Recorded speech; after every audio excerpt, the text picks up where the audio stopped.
There is something about the Fallout universe that pulls you in even when the lights are low and the world outside has gone quiet. It is a place built from the dust of a civilization that burned itself alive, and in that ash, somebody built something extraordinary. Thousands of stories, hundreds of unanswered questions, and mysteries so deep they stretch beneath the bedrock of everything the series ever showed you. Tonight, we are going to walk through 200 of them, slowly, without rushing anywhere. Some of these will be things you half remember from a playthrough years ago. Some will be new. All of them are worth sitting with, so settle in. Let the wasteland come to you. Part 1. The World Before the War. Pre-war secrets and the buried history of America. The Fallout universe runs on a very specific kind of dread. It is not the dread of monsters in the dark, though there are plenty of those. It is the dread of recognizing something familiar in the wreckage. The pre-war world of Fallout is America, just pushed a little further down a road it was already traveling. Atomic power unlocked in the 1940s, but never replaced with anything cleaner. Technology racing forward while society hardened around a kind of permanent 1950s aesthetic, chrome and optimism plastered over a growing rot. The Great War did not come from nowhere.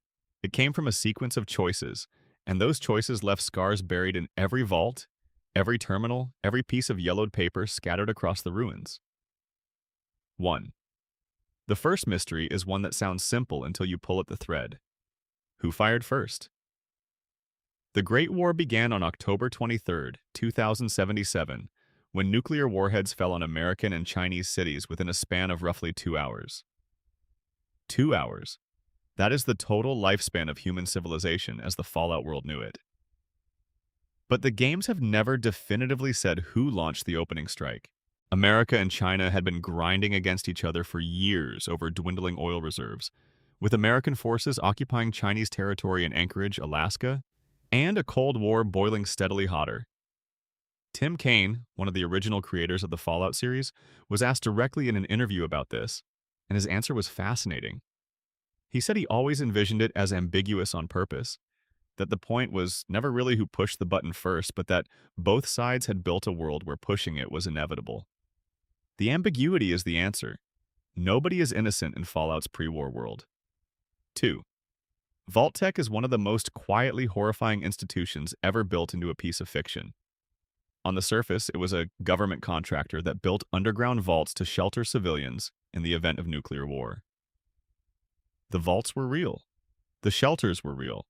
But somewhere in the corporate machinery, someone made a decision that the vaults were also going to be laboratories, social experiments, psychological trials conducted on people who had no idea they were subjects. What makes this mystery deepen is the question of how far up this went. The United States government knew about the experiments. There are terminals and documents throughout the games confirming that Vault-Tec worked in coordination with the government's own survival planning division. The experiments were not rogue.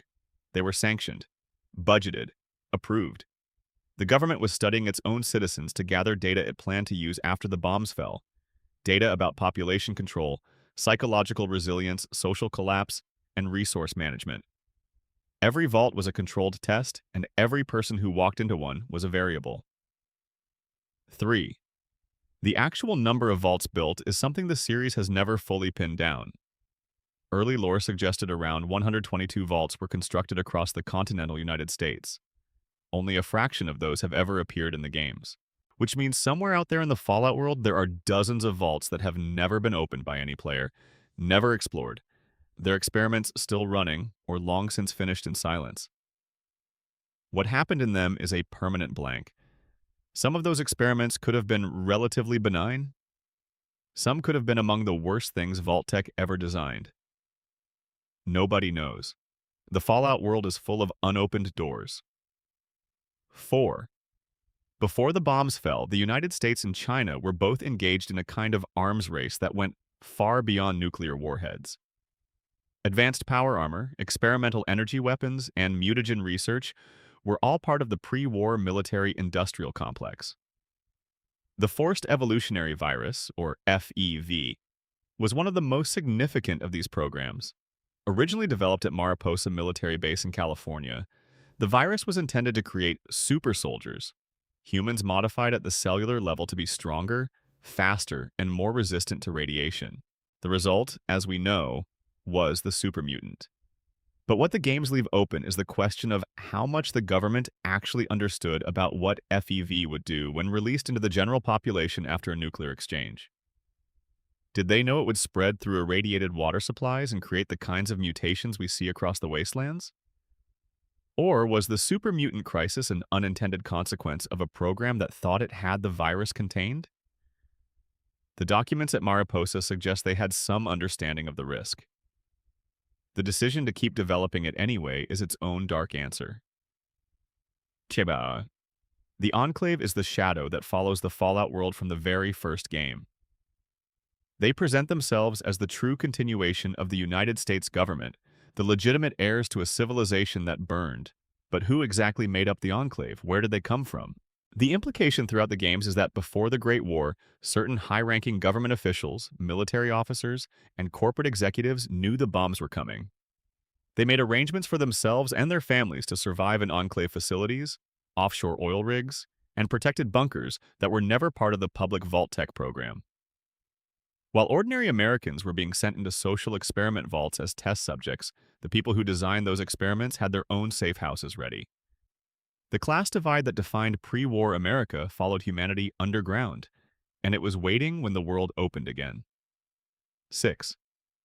There is a company called Poseidon Energy that appears quietly throughout the Fallout games, usually mentioned in terminal entries and documents, rather than as an active presence. Poseidon Energy was one of the largest resource extraction corporations in pre-war America, involved in oil drilling, nuclear power, and experimental energy research. They had their fingers in an enormous number of projects, including some that bordered on weapons development.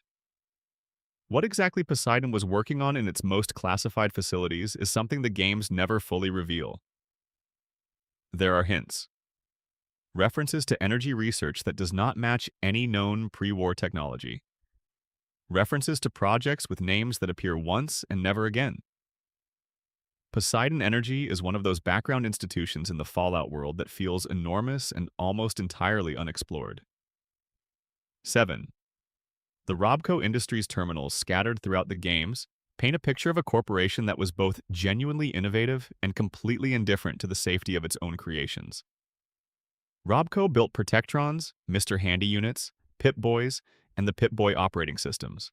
They also built security robots that were fundamentally violent and programmed to treat any unauthorized human as a target.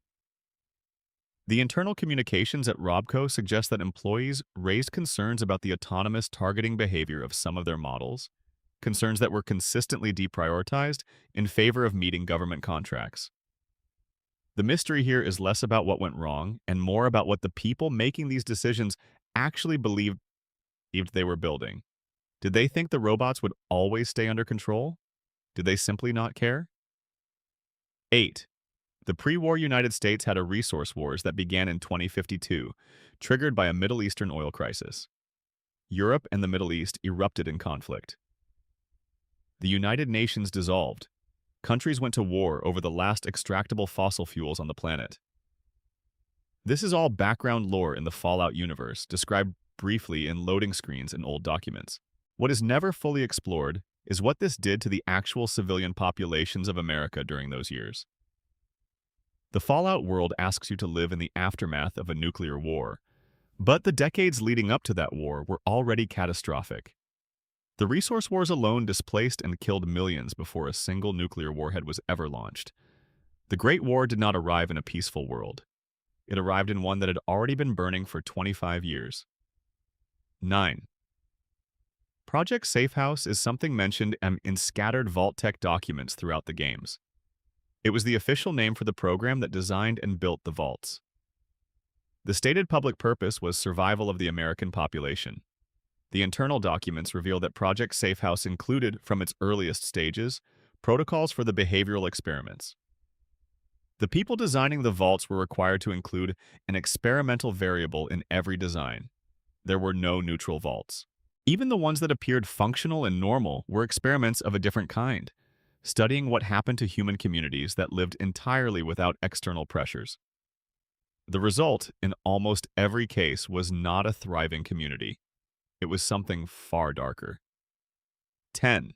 Sunset sarsaparilla, Nuka-Cola, and Abraxo cleaner appear throughout the wasteland as the cheerful, brightly colored survivors of pre-war consumer culture. But some of the pre-war corporations in Fallout had relationships with the government that went beyond normal business. Nuka-Cola, for instance, included trace amounts of radioactive material in its most popular formulas. Nuka-Cola Quantum, glowing bright blue on every shelf, contained a small quantity of strontium-90, a radioactive isotope. The company was aware of this. There are internal communications that suggest it was not accidental, but rather the result of a quiet agreement with military researchers studying long-term low-dose radiation exposure in civilian populations. Every person who drank a quantum before the war was a data point. They just did not know it. 11. The Capital Wasteland in Fallout 3 sits on top of Washington, D.C., and the city's famous landmarks all survived the war in various states. The Jefferson Memorial, the Lincoln Memorial, the Washington Monument. The fact that these structures survived a nuclear exchange is itself somewhat implausible. And the game's gesture at this by suggesting that the bombs that hit D.C. were primarily delivered by airbursts rather than ground detonations, maximizing electromagnetic pulse damage and radiation spread rather than physical destruction. But there is something quietly haunting about the fact that the monuments to liberty and democracy are still standing in a world where neither exists. The games never directly comment on the irony. They leave it for you to sit with. 12. The annexation of Canada is mentioned briefly in Fallout lore, and it is presented as something the pre-war United States did without much complication. Canada was absorbed into the American state as a source of resources, and Canadian citizens who resisted were suppressed by military force. The games do not dwell on this. There are no Canadian characters, no significant Canadian lore, no exploration of what that assimilation looked like on the ground for ordinary people living in it. Canada is a footnote in a story about America, which is itself a kind of statement. 13. One of the strangest pre-war institutions in the Fallout universe is the organization known as the Zetans, or rather, the consistent presence of alien activity in the background of the games. From the alien blaster in Fallout 1 to the full mothership Zeta, DLC in Fallout 3, extraterrestrial beings appear repeatedly at the edges of the Fallout world without ever being integrated into its central lore. Why are they here? What do they want with Earth? Why have they been abducting humans for what appears to be decades before the war? The games offer no answers. They simply place the aliens in the world and let them sit there, unexplained, watching. 14. The Overseer system in Vault-Tec vaults was designed with a very specific power structure. Each vault had a single designated Overseer, given near total authority over the vault's population. The Overseer knew about the experiment. The inhabitants, in almost every case, did not. The Overseer was the experiment's administrator, but also in a very real sense, its first casualty. They were placed in an impossible position, given authority without accountability and responsibility without transparency. The documents in many vaults show that overseers who began their terms as reasonable people gradually became something else under the weight of what they were maintaining. Vault 101 in Fallout 3 is the most vivid example. The Overseer there was not a monster by nature. He was a man who had been placed in a system designed to produce monsters, and it worked. 15. There is a running thread through the Fallout games of pre-war media, the songs, movies, and advertisements that saturate the wasteland on old radio stations and salvage screens. The cheerful, optimistic aesthetics of pre-war American culture feel deliberately disconnected from the actual realities of that world. Protest music does not exist in the Fallout universe. Anti-war sentiment is absent from the media landscape. The culture was performing happiness with enormous discipline while the world around it prepared for annihilation. The question the games never ask but always imply is how much of that cheerfulness was genuine and how much of it was maintained by people who simply could not afford to look at what was coming. If you are watching this right now, drop a comment and let me know where you are and what time it is there. And if you are enjoying this journey through the wasteland, a subscription means the world and helps this channel keep making things like this for you. Part 2. The Vaults, Laboratories of the Human Soul. No part of the Fallout universe carries more weight than the Vaults. They are the origin point, the place where the story begins for almost every protagonist. But the vaults are also where Vault-Tec's most elaborate cruelties were designed and carried out. And the details of what happened inside them range from quietly sad to genuinely horrifying.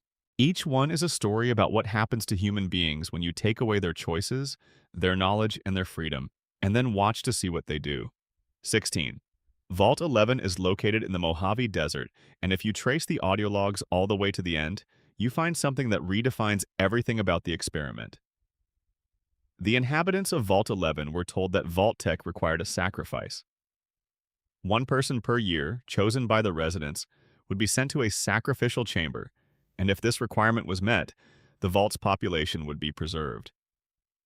If it was not met, an automated security system would execute the entire population. This created an immediate and ongoing political structure built on the necessity of sacrifice, a community that organized its social life entirely around the question of who would die next. Factions formed. Elections were held. People were betrayed, traded, and condemned. A civil war eventually broke out. And then, at the end, 5 survivors discovered the truth. The sacrificial requirement had never been real. The whole thing was a simulation, a test of whether people would comply with an unjust system or resist it. The actual message waiting in the sacrificial chamber was a congratulatory announcement. The residents had refused to sacrifice, and for their rebellion, they were being rewarded with full amnesty. 4 of the 5 survivors shot themselves rather than live with what they had done to each other. Only one walked out. The Vault-Tec experiment had asked whether humans would choose survival over justice, and when given the chance to choose justice, most of them were already too broken to take it. 17. Vault 92 was positioned in the capital wasteland, and its resident population was composed entirely of world-class musicians. Violinists, pianists, composers, instrumentalists of every kind. The Vault's premise was that it would preserve musical culture for the post-war world. The reality was different. Vault 92 was running a white noise experiment. Subsonic frequencies were being broadcast through the Vault's sound system at specific intervals, designed to test the use of sound as a tool for inducing violent behavior in human subjects.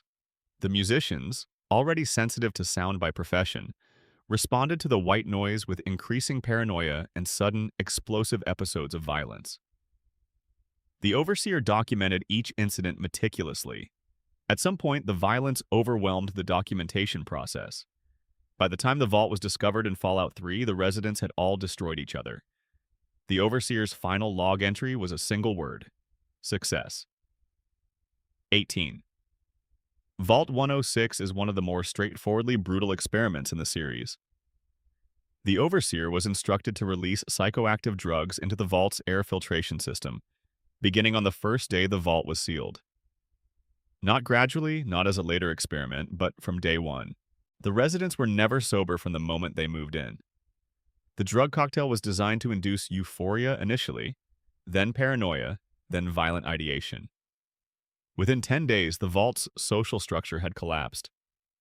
By the time outside explorers reached it in Fallout 3, the air filtration system was still running. The drugs were still in the air. Anyone who entered the vault for too long began experiencing hallucinations. The descendants of the original inhabitants, themselves born into and shaped entirely by a chemically altered environment, had developed a kind of culture built around paranoia and ritualized aggression. They believed they were the original vault dwellers and that outsiders were a threat to be destroyed. In a deeply sad way, they were not wrong about the threat. They had simply forgotten who the real one was. 19. Vault 87 in the Capital Wasteland was the origin point for the Capital Wasteland's super mutant population. But the mystery around Vault 87 is not simply what it produced. It is what was planned.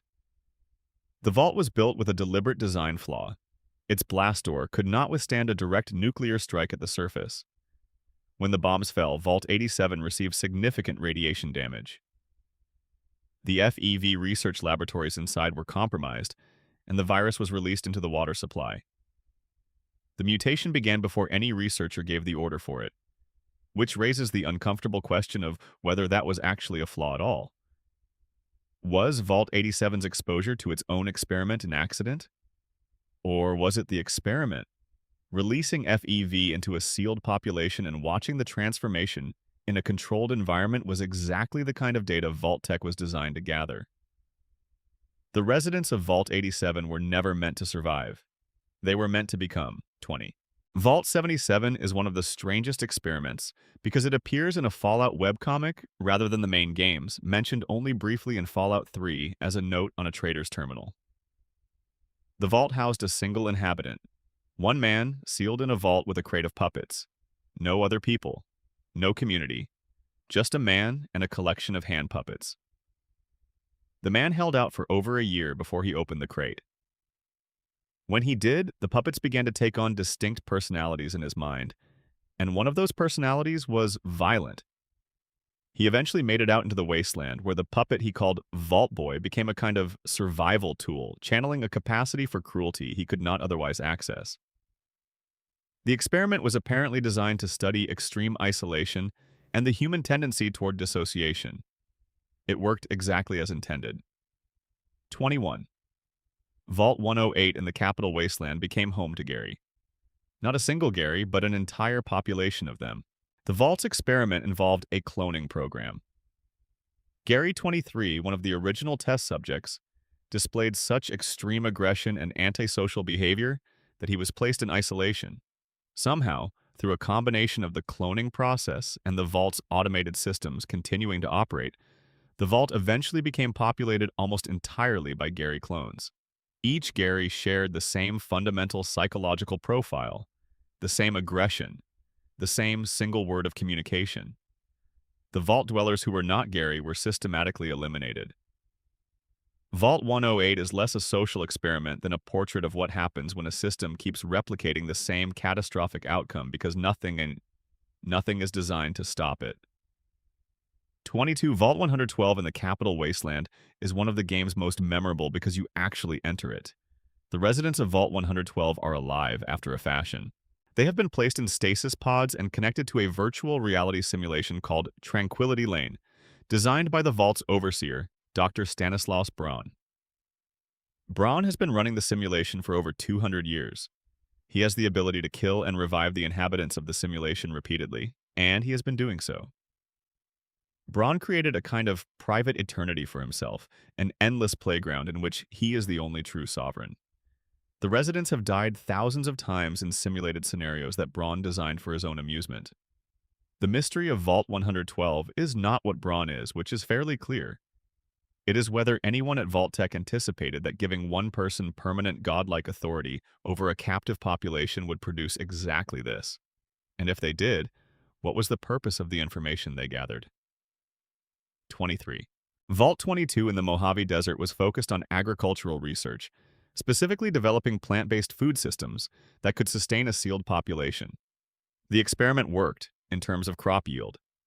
It also produced a spore-based parasitic organism that gradually colonized the Vault's human population, eventually transforming them into creatures that were no longer fully human. The Vault 22 fungal entities are some of the more unsettling enemies in New Vegas. Not because they are monstrous in appearance, but because their remnants make it clear they were people. Terminals, journals, evidence of a community that noticed what was happening to its members but could not stop it. The agricultural experiment succeeded. The inhabitants are still growing, in a sense.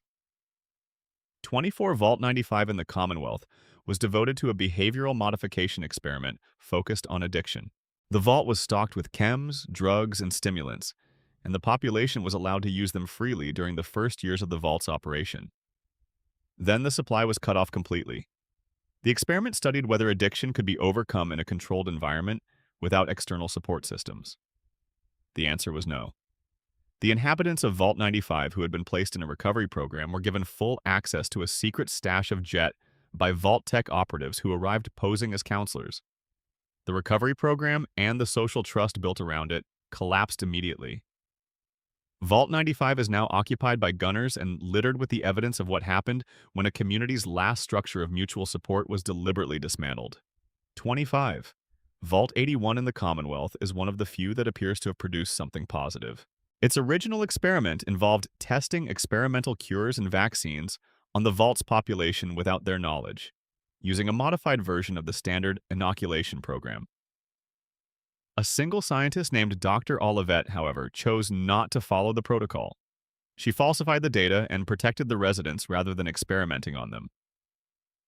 The vault eventually became a functioning community, scarred but alive. What Vault 81 represents is something the Fallout games return to again and again. One person's decision to break the system they were given, quietly, without fanfare, can determine whether an entire community lives or dies. 26. Vault 75 in the Commonwealth was designed around a military recruitment and development program for children. Parents were told their children were being educated. The children were, in fact, being subjected to combat training, psychological conditioning, and experimental performance-enhancing protocols. The children who failed to meet the program's physical and cognitive standards were eliminated. The ones who succeeded were trained into something that the program designated as ideal candidates for post-war military service. When you explore Vault 75 in Fallout 4, you find the testing chambers, the combat arenas, the rows of discarded personal effects belonging to children who did not make the cut. The vault is long abandoned, but it is full of the weight of what was done there. 27. Vault 21 in the New Vegas Strip resolved all internal conflicts through gambling. Every dispute, every resource allocation, every social negotiation was settled by a game of chance. The Vault's social contract was pure statistical fairness and nothing else. It worked, more or less, until Mr. House had it forcibly emptied and filled with concrete, having purchased it to use as a hotel and casino. The residents were relocated to the Las Vegas Strip above. The question Vault 21 raises is whether a community built on pure chance is healthier than one built on hierarchy, and whether being displaced from a genuinely functional society by a powerful individual who simply wanted it. The real estate is a kind of metaphor for pre-war America itself. 28. Vault 34 in the Mojave housed an armory that was stocked far beyond what any reasonable vault population would need, filled with weapons and ammunition that created a constant undercurrent of tension. The vault was oversupplied with weapons and undersupplied with nearly everything else. Food was limited, space was restricted, but firearms were abundant. The experiment, in essence, was to see what a human community would do when given all the tools of violence and insufficient reason not to use them. The Vault 34 ghoul inhabitants you encounter in New Vegas are the result. When you find the reactor room and read the final terminal entries, the sequence of events that ended the vault is heartbreaking in its predictability. 29. Vault 19 in the Mojave was divided into two color-coded groups, red and blue. The vault's residents were separated by color designation and given subtly different living conditions, different food quality, different access to resources. The aim was to generate inter-group tension in a controlled setting and study whether distinct subgroup identities would form and conflict. The experiment achieved its aim quickly. By the time the vault fell into disuse, the red and blue inhabitants had developed distinct subcultures, histories, and mutual suspicion. By the time of New Vegas, the vault is occupied by escaped convicts who use the two sectors to maintain their own hierarchy, completely unaware that the division they inherited was designed from the start. 30. Vault 114 in the Commonwealth placed its residents under a strict class reversal protocol. Working-class residents were given positions of authority, and upper-class residents were relegated to service roles. The experiment was designed to study whether class resentment was structural or psychological. The vault's overseer was a former parking attendant named Soup. The terminal entries suggest that Soup handled the role with unexpected compassion and pragmatism. What ended Vault 114 was not the experiment, but external factors. The vault was never fully completed, and construction issues made it unable to function as designed. The class reversal never really ran its full course. Vault 114 is now occupied by the Triggermen, a group of organized crime figures who found the unfinished vault to be a convenient base of operations, utterly indifferent to the experiment that was supposed to happen there. 31A. Vault 81 in the Commonwealth has a hidden inner section that players can discover called the Abandoned Vault 81. This inner section contains the remnants of a research program in which a scientist named Dr. Olivet was supposed to test experimental cures derived from animals and insects on the vault's human population. The vault was built with a concealed research infrastructure specifically designed for this purpose, a labyrinthine intersection that the main population was never supposed to know existed. Olivet refused to implement the program. The hidden section deteriorated around her decision, filling with the animal test subjects of abandoned experiments, while the main vault above continued operating in total ignorance of what had been built for it underneath. The physical structure of Vault 81 is a monument to a program that was prevented from running, the architecture of a cruelty that never happened. 31B. Vault 96 in Fallout 76 was designated as a genetic ark of sorts, intended to preserve the DNA of various animal species to allow their eventual reintroduction to the post-war world. Samples of genetic material from hundreds of species were kept in stasis, maintained by the Vault's automated systems. The Vault's human population served as caretakers, though the details of the experiment they were actually participating in are less clearly defined than in some other vaults. By the time the Vault dwellers of 76 encounter it, Vault 96 has been compromised. The genetic material inside has been exposed to radiation and contamination in ways that have produced unstable biological entities rather than preserved species. The conservation project became its opposite, a laboratory for uncontrolled mutation. The Vault that was supposed to save the natural world instead demonstrated the fragility of the project. 31C. Vault 94 was designed as a social experiment around pacifism and engagement with the outside world. Its population were vegetarians, pacifists, raised on a philosophy of nonviolence and mutual aid. The experiment's variable was what happened when this community was exposed to the wasteland's realities. The Vault's policy required its members to act as ambassadors to outside survivors, inviting them in and attempting peaceful integration. The inevitable outcome, documented in terminal entries in Fallout 76, was a series of increasingly dire encounters as outside survivors took advantage of a community structurally unable to defend itself. The Vault was eventually overrun. Vault 94 answers the question of whether idealism survives contact with a world that has decided to be something much harder, and its answer is specific and sad. 31D Vault 63 in Fallout 76 is one of the game's most mysteriously incomplete locations. The Vault exists on the map, it is referenced in documents, and it contains evidence of habitation. But the details of its experiment and the fate of its population are deliberately left vague, more so than other vaults in the game. This appears to have been an intentional design choice rather than an oversight, suggesting that the Vault's story was reserved for future content, or that the mystery itself was the point. Vault 63 exists as a demonstration of the Fallout universe's favorite structural argument. The blank spaces in the map are not failures of world building. They are an invitation. 31E Vault 79 in Fallout 76 is one of the more unique vault designs in the series. It was built in the gold bullion vaults beneath the Appalachian Mountains, co-located with significant pre-war gold reserves. The vault's function was to maintain an economic reserve for post-war reconstruction, specifically to preserve the material foundation of a new monetary system. The gold is still there when the Vault dwellers arrive. Billions of dollars in pre-war gold, sealed in a vault that was designed to outlast the civilization it was meant to restart.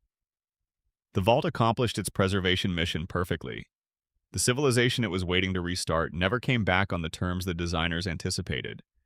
The gold sits in the dark, preserved for a purpose that has permanently changed shape. Part 3. The Dunwich Horror. Lovecraft in the Wasteland. Of all the mysteries in the Fallout universe, the thread that runs through the Dunwich building in Fallout 3 and the Dunwich Borer's location in Fallout 4 is the one that most fundamentally steps outside the series' usual framework. Radiation, mutation, political factions, corporate greed. These are the normal materials of Fallout's darkness. The Dunwich mystery is something else.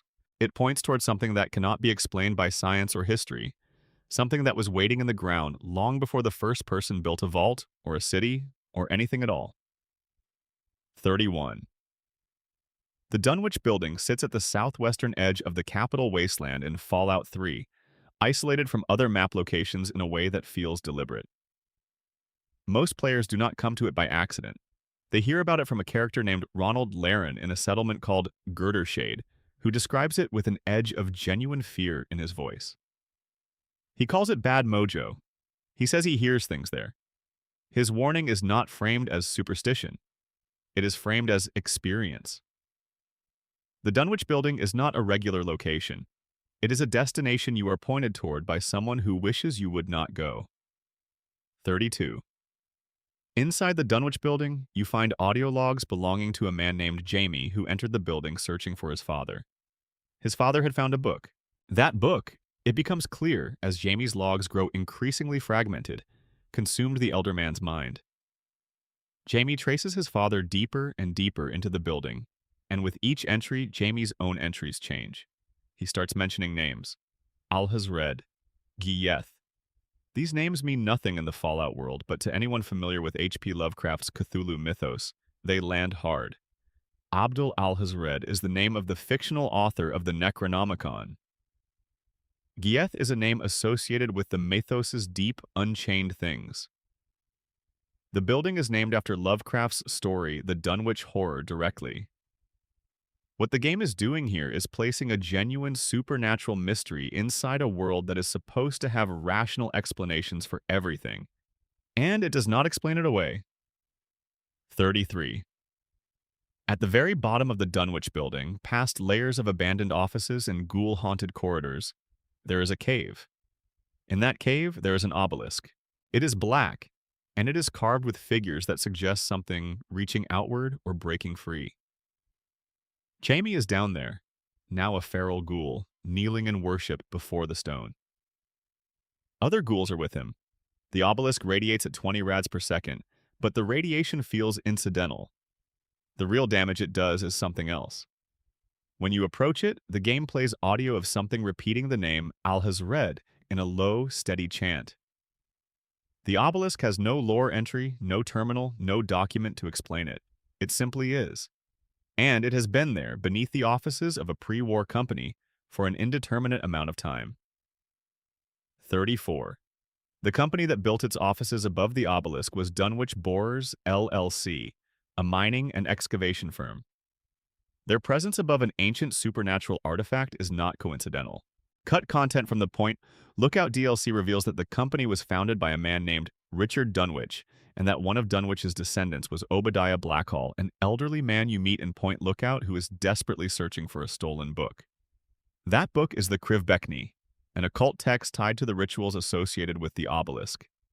The Dunwich and Blackhall families have been worshipping whatever is in that stone for generations. They built the excavation company around it. They dug down to it on purpose. 35. The Krivbekni is the name of the book Jamie's father found before the war. It appears in the Point Lookout DLC as the object at the center of a quest involving Obadiah Blackhall and a woman named Marcella, who has stolen the book to prevent Blackhall from using it. Marcella tells you, in her final message, that the only way to truly destroy the Krivbekni is to bring it to the obelisk in the Dunwich Building and press it against the stone surface. The obelisk will consume the book. What is interesting about this is the implication that the obelisk has an appetite. It absorbs the book not passively, but actively. Something in the stone wants the book near it. 36. The entity most closely associated with the Dunwich mystery is referred to in fragments across the games as Ugg-Qualtoth. This is not a name that appears in any Lovecraft text directly, but it fits the cadences of Lovecraftian naming conventions. A being of enormous age worshipped by a dedicated human lineage across multiple generations, connected to a physical artifact that exerts a corrupting influence on the human mind. What Ugg-Qualtoth actually is, what it wants, what it would mean if it were ever fully awakened, the games do not say. The mystery is the point. The Fallout universe, which usually offers you a scientific or historical explanation for the terrible things you find, deliberately refuses to explain this one. 37. Dunwich Borers in Fallout 4 takes the mystery deeper, almost literally. The location is an active mining site in the Commonwealth, operated before the war by the same Dunwich Borers, LLC. When you descend through the mine's levels, you find evidence of the same patterns as the building in DC. Workers losing their minds, workers beginning to worship something in the deep rock, workers seeing visions they could not explain. There is a vision sequence deep in the mine that shows you a pre-war ritual. Hooded figures, a knife. The implication that Dunwich Borers was not a mining company that stumbled upon something strange, but a religious organization that was always digging for a very specific reason. They were not excavating resources. They were excavating their god. 38. The face in the rock in Dunwich Borers is one of the most unsettling details. Deep in the mine, partially carved out of the stone, there is a massive humanoid face. It is not a natural formation. It was deliberately exposed by the excavation teams. Someone was digging toward it intentionally, revealing it section by section with enormous labor and precision. It is the face of whatever is down there. The mine is, at least in part, an act of devotion. 39. The ghost people of the Sierra Madre and Fallout New Vegas' Dead Money DLC are not connected to the Dunwich mythology directly, but they share something with it. The idea of people trapped in a changed state, unable to leave a place that has claimed them. The Sierra Madre's ghost people were once human residents and staff, who were caught in the cloud when the bombs fell. The hazmat suits they were wearing as a precaution became fused to their bodies. They became something else. Something that cannot be killed by ordinary means, only dismembered, and even then they often rise again. The Sierra Madre held them the same way the obelisk held Jaime. Possession is not always metaphorical. 40. The broader implication of the Dunwich mystery, if you trace it carefully, is that the Fallout universe contains something that predates human civilization, something that certain human families have been in contact with for an enormous span of time, something that the bombs and the radiation and the mutants are all ultimately irrelevant to. The Great War is noise. The thing beneath the Dunwich building was there before the Great War, and will be there long after the last super mutant crumbles. The games never followed this implication to its logical conclusion, and that restraint is exactly right. The mystery earns its weight precisely because it is never resolved. Part 4. The Mysterious Stranger. A Ghost. Across the wasteland, he appears in a flash of cigarette-stained light. He fires his revolver once or twice, shattering whatever was threatening you, and then he is gone. The Mysterious Stranger has been a feature of the Fallout series since the very first game, and after 6 mainline entries and decades of accumulated lore, nobody can fully explain who he is, how old he is, or why he is doing any of it. 41. The Mysterious Stranger first appeared in the original Fallout as a random encounter, triggered by the Mysterious Stranger perk. At this stage, he was a man in a trench coat and a fedora who appeared during combat and fired a powerful weapon at your enemies. No dialogue, no explanation, no lore. He was simply there. And then he was not. The creative team behind the original game cited inspiration from classic Western films, particularly The Good, the Bad, and the Ugly, where a similar figure arrives without context and departs without explanation. The Stranger is a Western archetype dropped into a post-apocalyptic world, but over the course of the series, he has accumulated just enough detail to suggest he is something more specific than an archetype. 42. By Fallout 2, the Stranger had received a subtle but meaningful change. In Fallout 2, he can appear as female depending on certain player conditions, making him the only major recurring figure in the series whose gender is not fixed. This was likely a deliberate design decision to reinforce the idea that the Stranger is not a specific individual but something more elastic. Either a position passed between generations or a phenomenon with no stable identity at all. 43. In Fallout 3, the Stranger's appearances became more integrated into the game's VATS system. Using VATS to target enemies gave the Stranger a chance to appear and take the finishing shot. Nick Valentine in Fallout 4 has an open case file on the Mysterious Stranger, which he keeps under his bed in his office. The file contains every piece of information Valentine has been able to gather about the Stranger during his long years in Diamond City. The total contents of the file amount to almost nothing. Valentine knows the Stranger has been appearing to people across the wasteland since at least the events of Fallout 3, which predates Nick's own conscious existence. He knows the Stranger always wears the same clothes. He knows the Stranger never speaks. He knows the Stranger is impossible to track. The case file is left open because Valentine cannot close it. There is no resolution available. 44. In Fallout New Vegas, a character called the Lonesome Drifter appears as a wandering musician camped north of the El Dorado gas and service station. He plays guitar and tells the courier a little about himself. His father, he says, was a mysterious man, a stranger to his own family. The Drifter's only memento of this father is a unique weapon he calls the Mysterious Magnum. When you draw the Mysterious Magnum, it plays a distinctive guitar riff. The same riff that plays every time the mysterious stranger appears in VATS. The implication is about as clear as the game is willing to make it. The lonesome drifter is the stranger's son. The stranger had a family at some point. He left them. He is still out there, appearing at moments of crisis for other people, unable or unwilling to return to the ones he left behind. 45. The mysterious stranger's revolver is modeled after a .44 Magnum throughout most of the series. The specific weapon is significant because it was also the weapon of choice in the Mark Twain novel The Mysterious Stranger, a story in which the title character is revealed to be Satan, or at least a being who presents himself as Satan's nephew. The character in Twain's story is playful but ultimately nihilistic, indifferent to human suffering in the way that immortal beings often are, visiting humanity as a curiosity. The parallels to the Fallout Stranger are uncomfortable. He saves you in a given moment.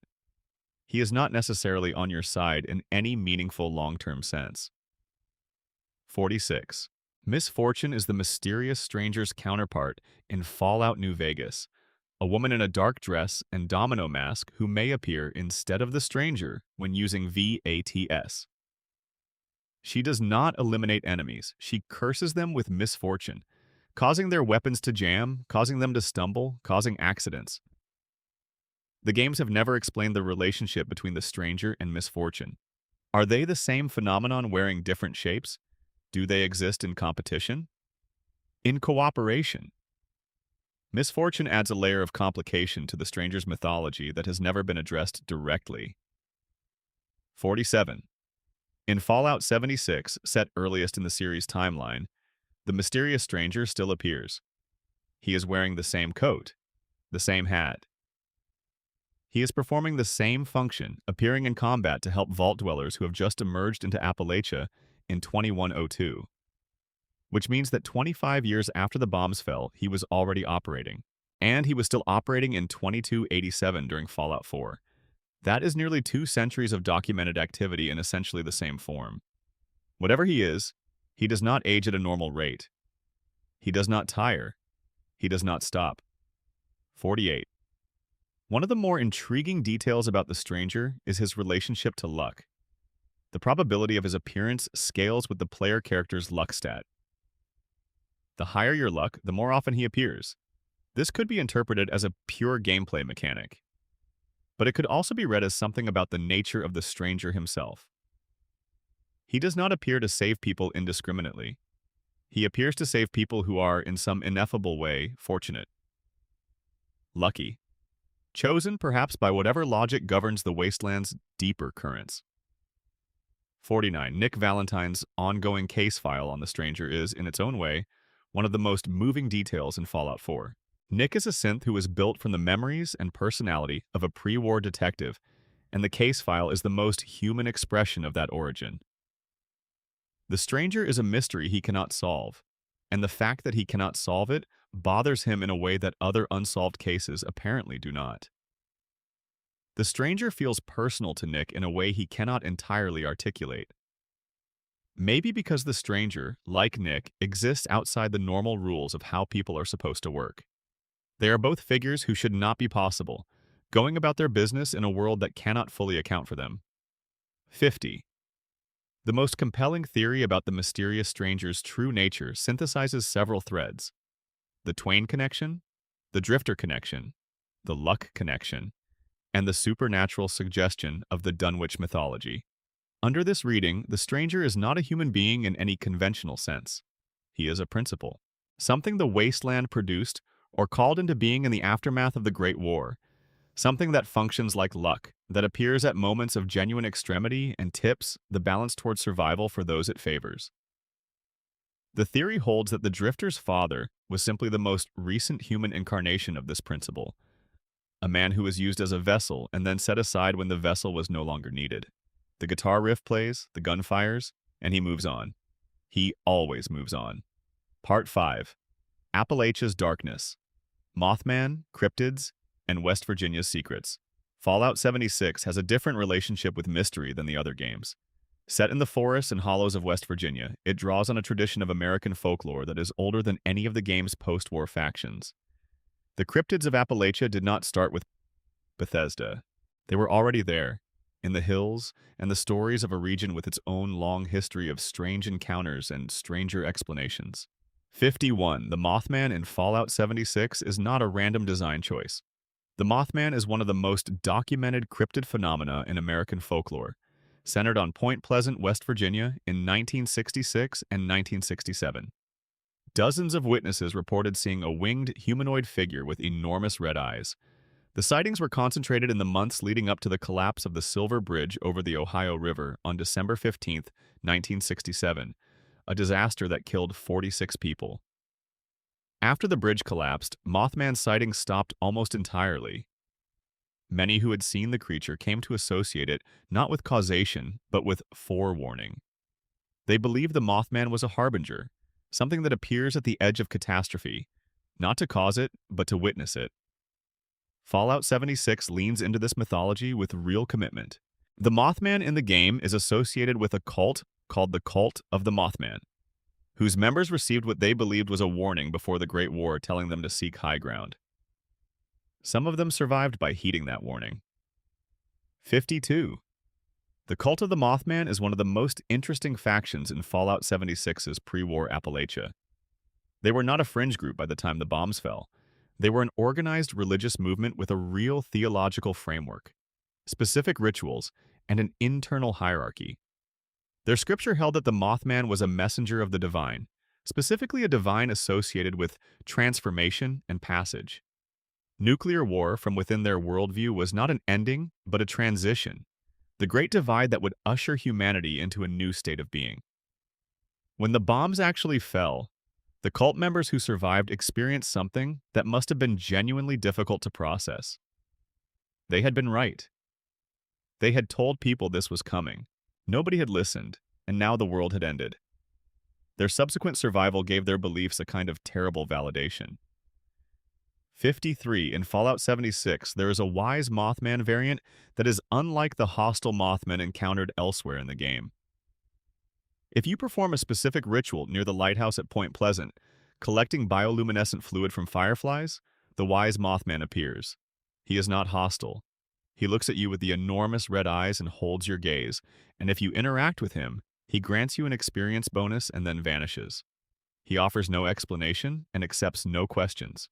He is simply there.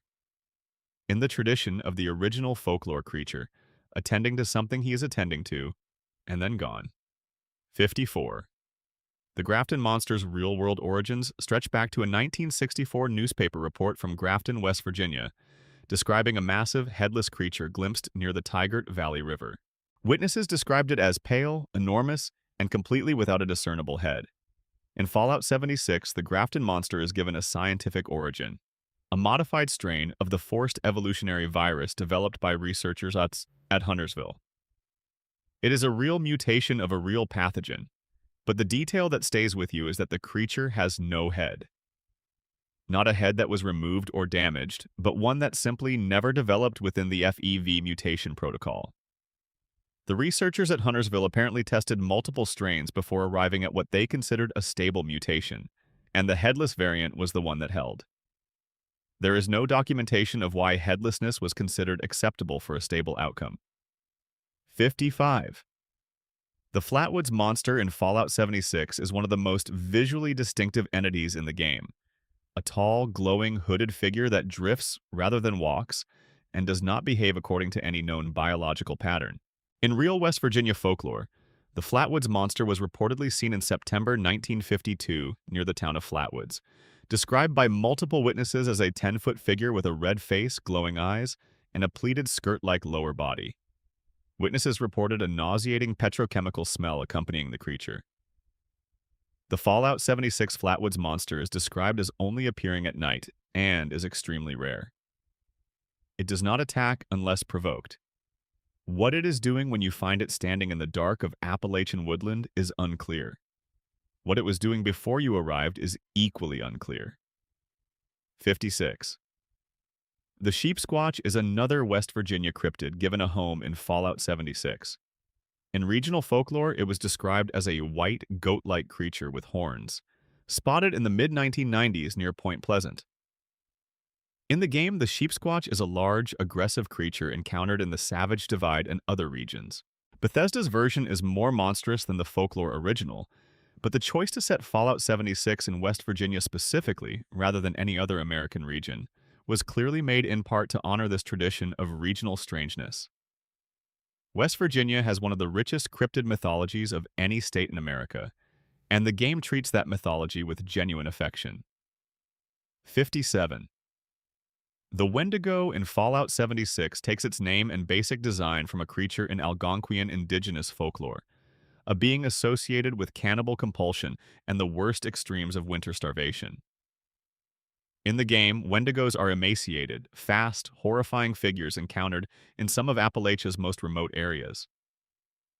What is quietly dark about their presence in the game is the implication that the people they once were chose cannibalism to survive after the bombs fell, and the act of eating human flesh caused their transformation into something no longer fully human. The Wendigo is the Fallout universe's response to the question of what the most extreme survival choices cost you. The answer is everything that made you recognizable. 58. The Snallygaster, another real Appalachian cryptid, appears in Fallout 76 as a flying, predatory creature that nests in high elevations. In original Maryland and West Virginia folklore, the Snallygaster was a creature of enormous oral culture presence, described in early 20th century newspapers as a half-reptile, half-bird predator that the Smithsonian Institution had allegedly sent an expedition to capture. The newspaper stories were largely fabricated sensationalism, but they spread widely enough to enter genuine regional consciousness. Theodore Roosevelt reportedly considered postponing an African safari to hunt the creature. In Fallout 76, the Snallygaster is one of the most common large predators in Appalachia, its folklore origin transformed into straightforward post-war mutation. The shift from urban legend to actual threat is very Fallout. 59. One of the more unsettling details in Fallout 76's Appalachia is the Mothman Museum in Point Pleasant, which existed in the game's pre-war world the same way it exists in the real world. The real Mothman Museum is a Point Pleasant institution that documents the 1966 and 1967 sightings, maintains an archive of witness testimonies, and serves as the center of Point Pleasant's considerable Mothman tourism industry. In Fallout 76, the museum is still there, frozen in its pre-war state. The files, the exhibits, the printed witness accounts. Walking through it after the bombs is a strange experience because the museum was built to document something that everyone in the pre-war world assumed was folklore.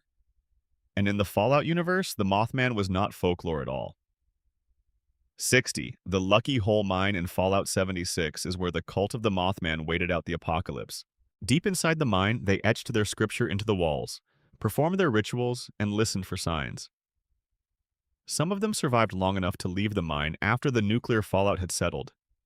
Others are still there, now Mothmen themselves or something adjacent to the creatures they worshipped. The transformation of the cult members into Mothmen is never explicitly confirmed, but strongly implied through the mine's layout and the documents scattered through it.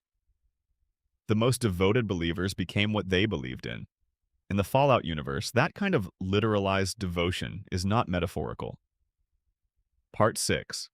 The Institute. Questions without answers. The Institute in Fallout 4 is one of the franchise's most deliberately mysterious factions. For the first half of the game, they are a presence you feel rather than see. A shadow faction operating beneath the Commonwealth, replacing people with synths, abducting settlers, creating a climate of paranoia in which no one can be certain who among them is still human. When you finally reach the Institute, it is both a revelation and a disappointment, because the answers the game gives you are almost more confusing than no answers at all. 61. The Broken Mask incident is the event that defined the Commonwealth's relationship with the Institute for generations. In 2029, an Institute synth designated Mr. Carter malfunctioned during a field test and went on a shooting spree in Diamond City, killing at least 4 people before being identified as a synthetic and brought down. The Institute claims this was an unauthorized field test, a mistake that should not have happened. Diamond City and the broader Commonwealth responded with the fear and hostility that have defined the Institute's public image ever since. What makes the Broken Mask incident a genuine mystery is the question of whether the malfunction was actually a malfunction. A synth that malfunctions and murders people in a crowded marketplace on its first unsupervised field test is not a rogue unit. It is a unit that behaved exactly as a functioning Institute creation would behave if given the right stimulus. What was the stimulus? What, if anything, was actually being tested that day? 62. Nick Valentine's origin is one of Fallout 4's most quietly devastating stories. Nick Valentine was a pre-war detective in Boston. Before the Great War, he volunteered his brain scan to the Institute as part of what he believed was legitimate scientific research. His scan was used as the basis for a prototype synth. The real Nick Valentine died in the war. The synth Nick is a copy of his memories and personality, built into a Generation 2 android frame, with the decay and modifications that come from over 2 centuries of survival. What makes Nick's situation complex is that he is not, by any clinical measure, the man whose mind was copied. But he carries the man's grief, his loyalties, his affection for a woman named Jennifer Lands, who the real Nick was trying to save and failed to. The synth Nick mourns a woman he never actually met in person. He loved her through the memories of a dead man. The Institute created him without asking the original Nick's consent, and then discarded him when he turned out to be more emotionally functional than they wanted. 63. Dima in Far Harbor is the counterpoint to Nick Valentine, another prototype synth created by the Institute, but one who was explicitly programmed to develop his own personality through experience rather than being seeded with a human being's memories. Dima and Nick were apparently created together, and they escaped the Institute together, though Nick's memories of the escape were subsequently erased to prevent identification.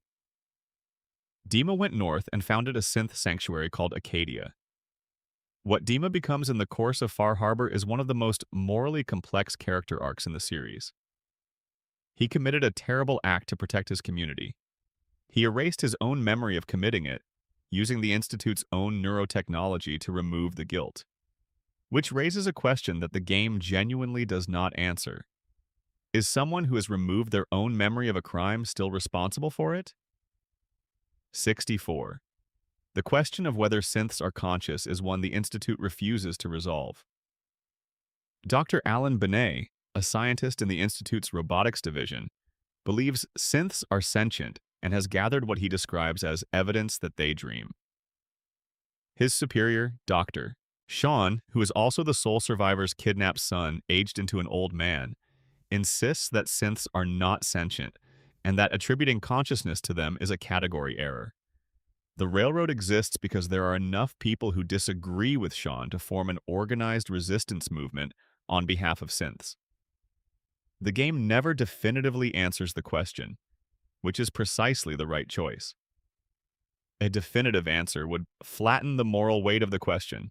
The uncertainty is the point. 65. The coursers are among the Institute's most interesting creations. They are Generation 3 synths, biologically indistinguishable from humans, who have been selected and conditioned to function as enforcers but of synth retrieval. They track escaped synths, capture them, and return them to the Institute. What makes coursers mysterious is the binary code tattooed on the back of their necks, which translates to the word synth. The Institute tattooed its coursers with a label that categorizes them as non-human, then used them in roles that require full human cognitive function. The designation serves no functional purpose since the coding is on a surface that a courser cannot see without assistance. It seems to serve a psychological function, a reminder carved into their skin, placed there by the people who made them. 66. The Generation 3 synths were made possible by the DNA of Sean, the sole survivor's son, who was 8 months old when he was taken from Vault 111. Sean's pre-war DNA, untouched by the radiation that had degraded the genetic material of every other available human subject, was the key to creating biological synths. This means that every Generation 3 synth, every Institute infiltrator, every railroad escapee, every synth that has ever tried to pass as human in the Commonwealth carries something of Sean's genetic code. They are, in a profoundly strange biological sense, his children. The old man who runs the Institute, who chose to stay with the organization that kidnapped him rather than returning to the world above, is the genetic father of the wasteland's most persecuted population. 67. Father Elijah, the villain of Dead Money, was a former Brotherhood of Steel elder before he was stripped of his rank following the catastrophic Brotherhood NCR battle at Helios 1. This is an interesting connection between two separate DLC storylines. Elijah's history in the Brotherhood gives context to his obsession with pre-war technology and his willingness to pursue dangerous knowledge at any human cost. The specific project that drove him to the Sierra Madre was the Cloud, a pre-war atmospheric compound he believed could be weaponized to wipe the wasteland clean and allow a new civilization to begin. His vision was not destruction for its own sake. It was destruction as gardening. Elijah genuinely believed the world needed to be cleared before it could be rebuilt. His methodology was insane. His underlying premise was one he shared with several other major Fallout villains. 68. Dr. Zimmer from Fallout 3, who appears in Rivet City searching for an escaped android, is later referenced in Fallout 4 as having gone missing while on a mission to retrieve unspecified high-profile synthetic units. His assistant reports that Zimmer was supervising this mission personally when contact was lost. The Institute's records list him as missing rather than deceased, which means the official position is that he is still out there somewhere, or that his fate is not known definitively enough to be filed as a death. Given what we know about what happens to Institute agents who go missing in the wasteland, the designation of missing rather than deceased is either a bureaucratic courtesy or a deliberate uncertainty. Either way, nobody went to look for him. 69. The Institute's stated goal is preserving humanity through science, but their definition of humanity has always been questionable. They created the FEV-infected supermutants in the Commonwealth, releasing them into the wasteland as what appeared to be a side effect of bioscience research. They replaced people with synths as an espionage and intelligence operation. They abducted settlers without any stated scientific purpose. Their humanitarian mission statement sits in uncomfortable tension with nearly every significant action they have ever taken. The game allows you to complete the game as a member of the Institute and lead it toward what Sean describes as a better future. The endings are deliberately ambiguous about whether that future is worth the cost of what the Institute has done to reach it. 70. The most haunting detail in the Institute's underground campus is the evidence of an earlier, kinder period in its history. Before the isolation policy, before the synths, before the FEV research, the Commonwealth Institute of Technology was a school. There are residual cultural traces of this in the architecture, in the layout of certain areas, in the kinds of books still stored in the Institute's library. A school became a weapons program, became a shadow government, became a civilization of its own. The trajectory is not surprising. It is simply sad. The building that used to teach people became the building that replaced them. Part 7. The Mojave's Deepest Shadows. New Vegas Mysteries Fallout. New Vegas is the most densely written game in the series, and its mysteries tend to be the kind that reveal more the deeper you follow them. Each answer generating a new question, layers unfolding in a way that rewards patience and attention above all else. 71.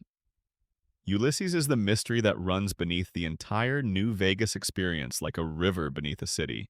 He is the original Courier 6, the man who was supposed to carry the platinum chip before you were given the job. When Ulysses arrived at the courier dispatch office and saw your name on the active couriers list, he refused to take the package and left. He chose you, in a sense, though you never knew it, and his choice set the entire narrative of the game in motion. The DLC Lonesome Road is the game's attempt to explain why he did this, but the explanation it gives is less a resolution than a widening of the mystery. Ulysses did not simply know your name. He had history with you. History you cannot remember. History so weighted that it drove him across the Mojave, through the Big MT research complex, through the Sierra Madre's territories, searching for something he was building toward, something that required you to still be alive long enough to face him. 72.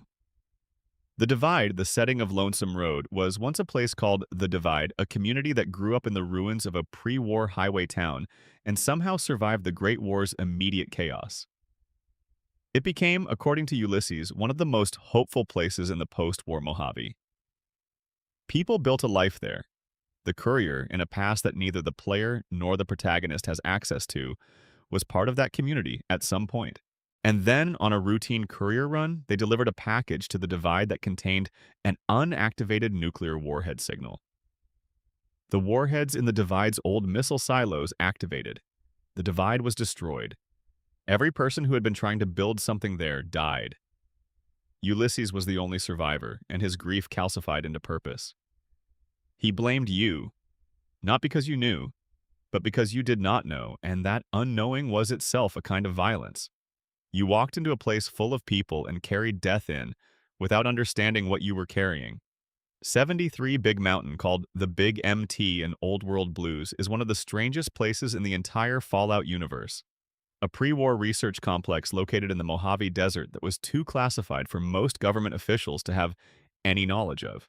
The researchers who ran it were given enormous resources and essentially no oversight in exchange for producing technological results on a demanding schedule. The results were extraordinary and entirely irresponsible. Sonic emissions used as weapons, lobotomy procedures conducted on research animals, the creation of the robo-scorpions. Dr. Klein and the other scientists had their brains removed from their bodies and installed in mobile containers, which they experienced not as a medical procedure done to them, but as a voluntary upgrade. The mystery of Big MT is not what it produced, but how anyone let it go on as long as it did. The answer the game implies is that someone in the pre-war government wanted what Big MT was making badly enough to ignore the cost of making it. 74. The think tank of Big MT, the 5 brain-in-jar scientists who run the complex, are themselves a profound mystery. They have been running the Big MT facility since before the Great War, their brains preserving in mobile containers while their memories have become increasingly fragmented, circular, and detached. They do not fully remember how they came to be in the containers. They do not remember much of their previous human lives. They exist in a kind of endless present, curious and productive and completely unable to contextualize what they are doing within any larger human framework. Their inability to understand the consequences of their work is not indifference. It is a consequence of what was done to them. They were converted into tools for generating information without the emotional and social context that give information meaning. The tragedy of the think tank is that they are very good at their work. 75. The X. 66 Hexcrete Archipelago in the Big MT is a collection of hexagonal concrete structures of various sizes arranged without any obvious plan or pattern along the facility's grounds. Nobody inside the Big MT can fully explain them. There are passing references to an experiment in hexagonal construction materials, the idea that hexcrete might be superior to concrete for certain applications. But the structures were never finished, never connected to any larger project that can be identified. They sit in the Mojave sun, enormous and purposeless, as monuments to a research program that reached a question mark and stopped. They are perhaps the most honest things in Big MT, pure mystery with no answer attached. 76. The Sierra Madre Casino was built by a man named Frederick Sinclair in the years just before the Great War. Sinclair was enormously wealthy, enormously in love with a woman named Vera Keyes, and enormously aware that the world was about to end. The Sierra Madre was not built as a resort. It was built as a fortress. Sinclair designed it to survive a nuclear exchange. He installed automated supply systems capable of producing food and water indefinitely from base matter. He stocked it with enough resources to sustain a substantial population for generations.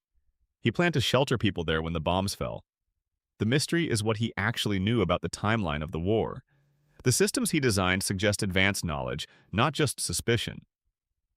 The hidden vault within the casino was designed specifically to preserve Vera Keyes, who Sinclair loved to the point of building a catastrophe response plan around ensuring her survival.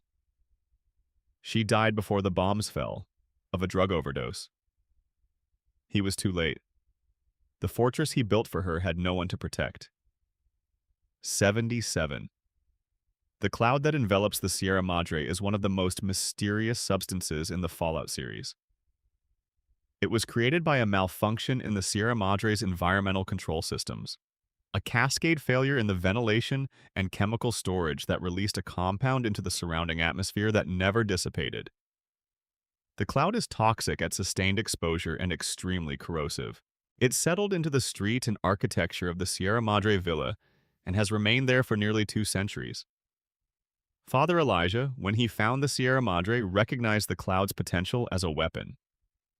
His plan was to use the Sierra Madre's vending machine network, which can produce the cloud compound from base matter, to flood the Mojave and other regions with it. He planned to use the cloud to end civilization in the wasteland and begin again from scratch. The question the DLC leaves open is whether Elijah, for all his madness, had correctly identified something important about what the cloud represents. A self-perpetuating force that transforms everything it touches into a version of itself. 78. Vault 34 in New Vegas was the source of the Boomers, the heavily armed community living at Nellis Air Force Base. The Boomers are former Vault dwellers who left Vault 34 after its conflicts became too dangerous to survive. What makes the Boomers interesting as a mystery is not their origin but their psychology. They are generationally traumatized by contact with the outside world and have constructed an entire culture around the avoidance of outsiders. Their wealth of heavy weapons and their willingness to use them against anyone who approaches is not aggression for its own sake. It is the behavioral legacy of people who were driven out of their home by violence and have built an identity around never being vulnerable again. The bombs they fire at approaching strangers are not hostility. They are a boundary, the most literal possible version of a community saying, "We have been hurt and we will not be hurt again." 79 Honest Hearts and the Character of the Burned Man, also known as Joshua Graham, contains one of the most fascinating personal histories in the series. Graham was the co-founder of Caesar's Legion alongside Caesar himself, the man who taught Edward Sallow the tactics and strategies that became the Legion's military doctrine. When the Legion suffered its first major defeat, Caesar had Graham burned alive and thrown into the Grand Canyon as punishment for the failure. Graham survived. He walked out of the canyon, still on fire, and eventually made his way to Zion. His survival is never explained scientifically. It is left as a mystery, and the game seems deliberately uninterested in finding a rational cause. Graham describes his survival with the language of religious transformation, a man who passed through fire and came out the other side as something he does not entirely recognize. Whether his survival is miraculous or simply the result of inhuman constitution is a question the game leaves to you. 80. The Whitelegs tribe and Honest Hearts attack the Happy Trails caravan at the opening of the DLC, and their motivation for this attack is eventually revealed to be connected to Salt Upon Wounds, their war chief, who is receiving guidance from Ulysses. Ulysses manipulated the Whitelegs into attacking the caravan specifically to prevent the courier from completing their journey to Zion and interfering with his broader plans, which means that the attack that begins Honest Hearts, the violence that strands you in Zion and sets the DLC in motion, was orchestrated by the same man who set the entire New Vegas narrative in motion by refusing to take the Platinum Chip. Ulysses is not simply a character in the Lonesome Road DLC. He is a hand reaching back through the entire game, arranging events from a distance, shaping things toward an outcome that only he fully understands. Part 8. Children of Adam and the Nature of Faith. The Children of Adam are one of Fallout's most enduring and genuinely unsettling factions, not because they are violent, though some of them are, but because their theology has an internal coherence that the game does not dismiss. They believe in something. What they believe has a philosophical framework. The question the games keep raising without directly answering is whether they are wrong. 81. Adam, as the children understand him, is the force within all things, specifically the force of nuclear fission and fusion. The atom, they argue, is the most fundamental constituent of reality, and within every atom is infinite potential for division and recreation. When an atom splits, it releases energy and becomes something new. The children of Adam apply this to the human soul. Death by radiation is not death but division, a transformation into something new and potentially transcendent. This theology emerged from Confessor Cromwell's early preachings in Megaton, a settlement built around an undetonated nuclear bomb in the capital wasteland. The bomb is literally the object of their worship. They pray to it daily. They believe its eventual detonation will be a holy event. 82.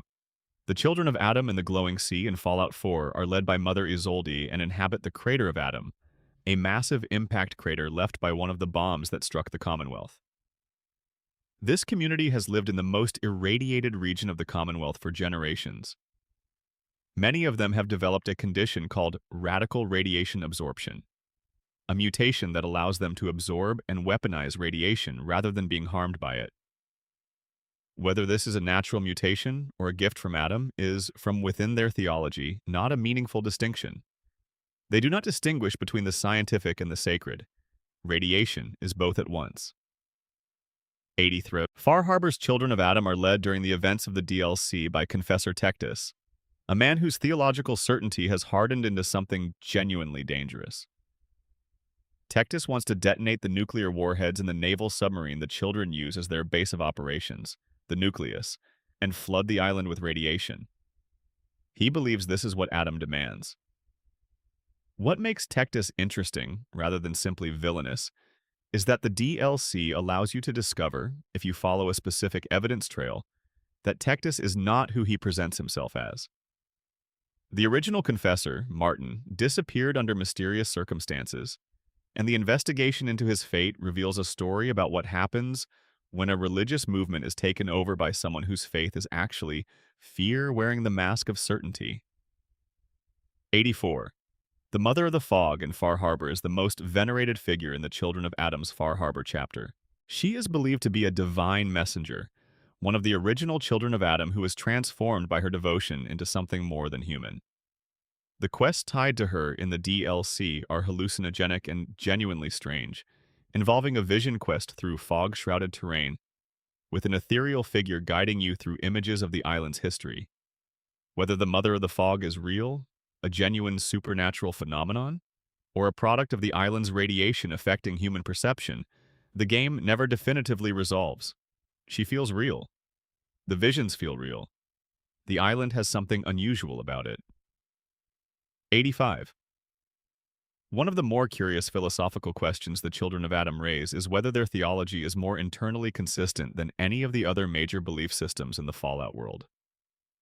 The Brotherhood of Steel believes in the preservation of pre-war technology as a sacred responsibility. The NCR believes in the restoration of democratic institutions. Caesar's Legion believes in the creation of a new Roman civilization from post-war chaos. All of these belief systems require accepting a set of assumptions about what is valuable and why.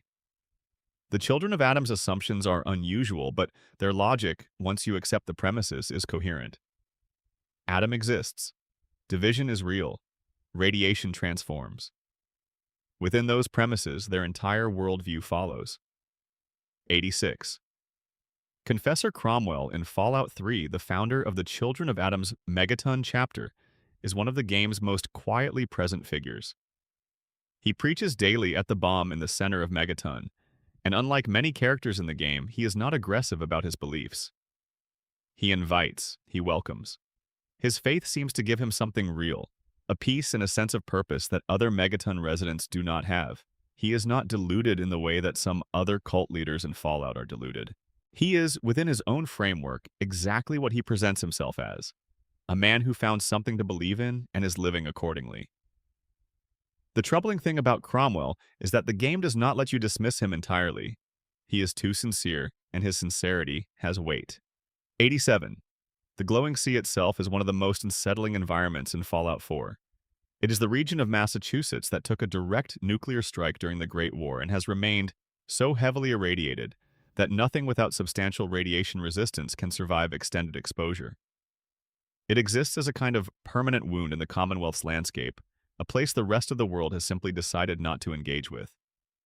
The Children of Adam went there because they understood it as holy. But the glowing sea is also home to deathclaws, irradiated behemoths, and a general ecosystem of extreme lethality that exists independent of any theological framework.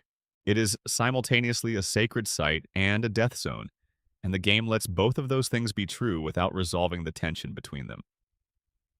88. The children of Adam across multiple games are connected by a consistent visual aesthetic that the games establish very deliberately. Threadbare robes, exposed skin, a deliberate rejection of armor and protection in favor of unmediated exposure to Adam's glow. This is not a poverty of resources. It is a theological choice. The children wear what they wear because covering yourself from radiation is, within their faith, a refusal of Adam's embrace. Some members carry radium rifles and use radiation as a weapon against their enemies, which is its own kind of theological statement. If radiation is holy, using it against those who reject it is not violence but ministry. The logic is terrible and internally consistent.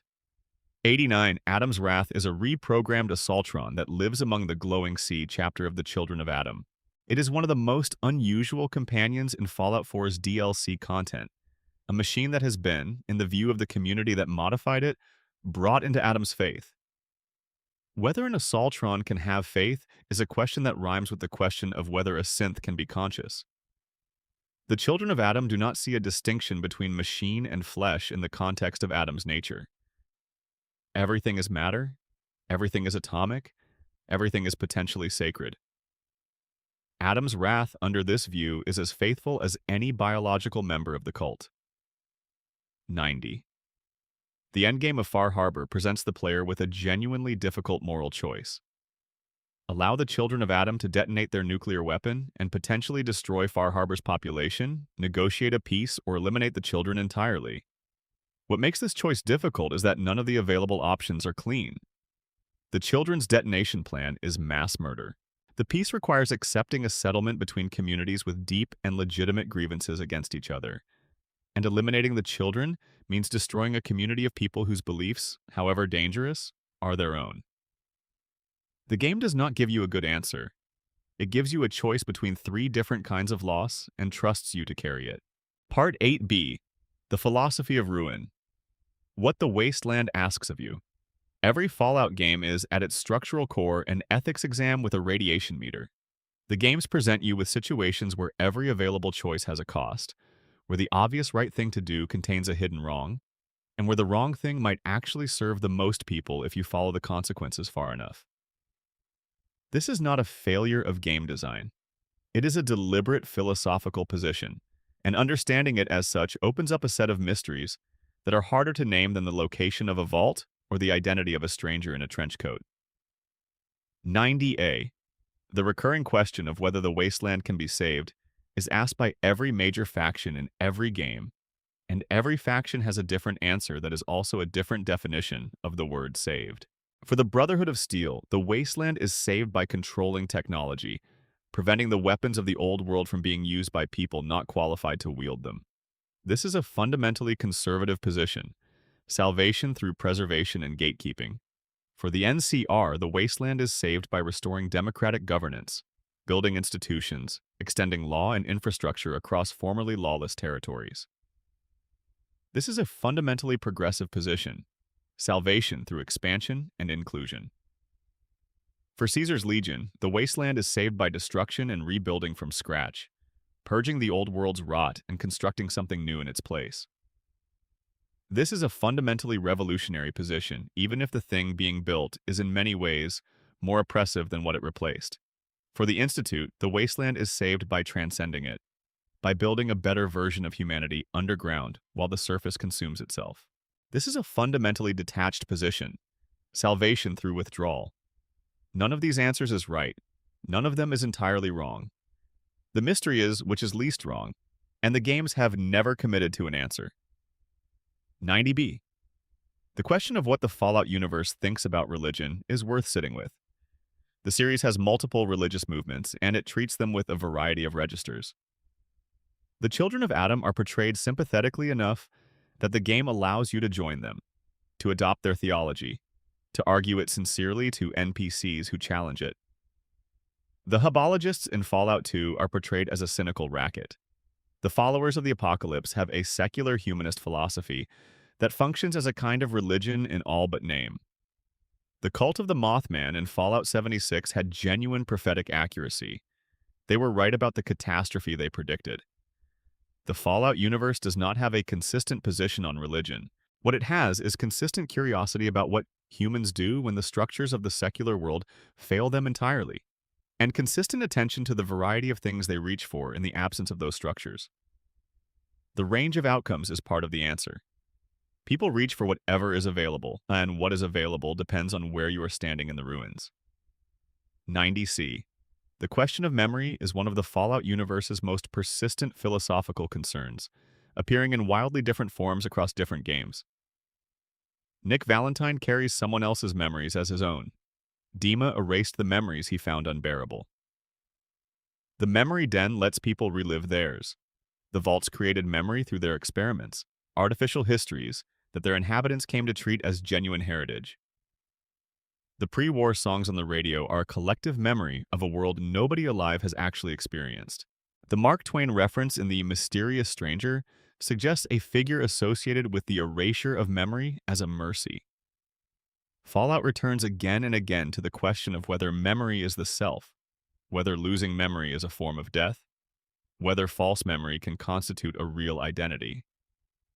These are questions without answers in philosophy, and the Fallout games treat them with appropriate respect.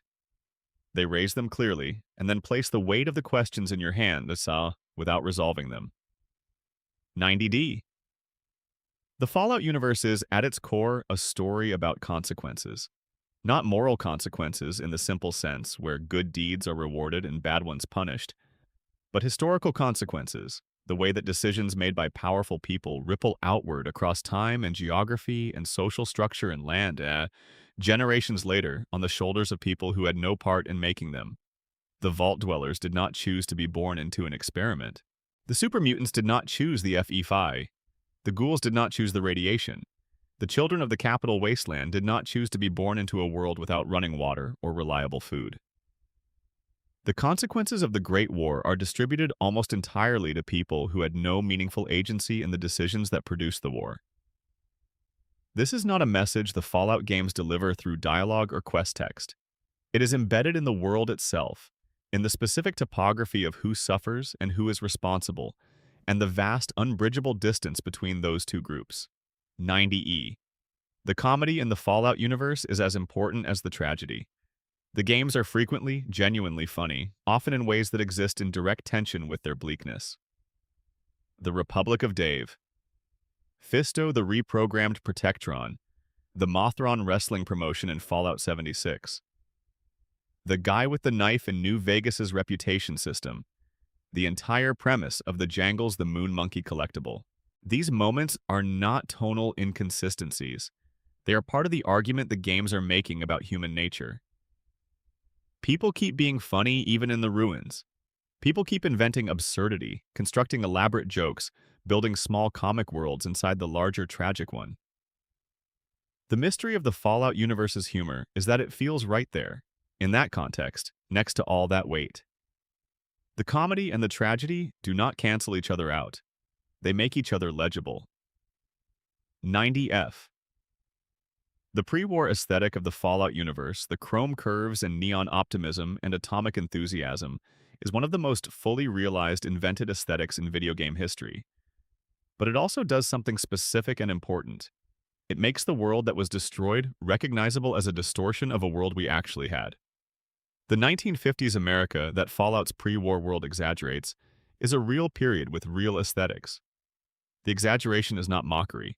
It is a form of diagnosis, an examination of the specific ways that a real culture incorporated the most dangerous technological development in human history into its consumer iconography and never confronted what it was incorporating. The red rocket mushroom cloud, the Nuka-Cola Quantum's radioactive glow, the cheerful Fallout shelter advisories on billboards. These are not invented details. They are exaggerated versions of things that actually existed. The mystery the Fallout universe poses through its aesthetic is the same mystery that the real world still has not fully resolved. What does it mean to build a culture around something that could end it? The Fallout games are full of things that reward the kind of slow, attentive exploration that the main storyline does not require of you. Developers at Bethesda and Obsidian have consistently embedded references, jokes, homages, and mysteries that exist purely for the pleasure of discovery. Some of these are playful, some are genuinely sad. All of them are expressions of the depth of care that goes into building these worlds. 91.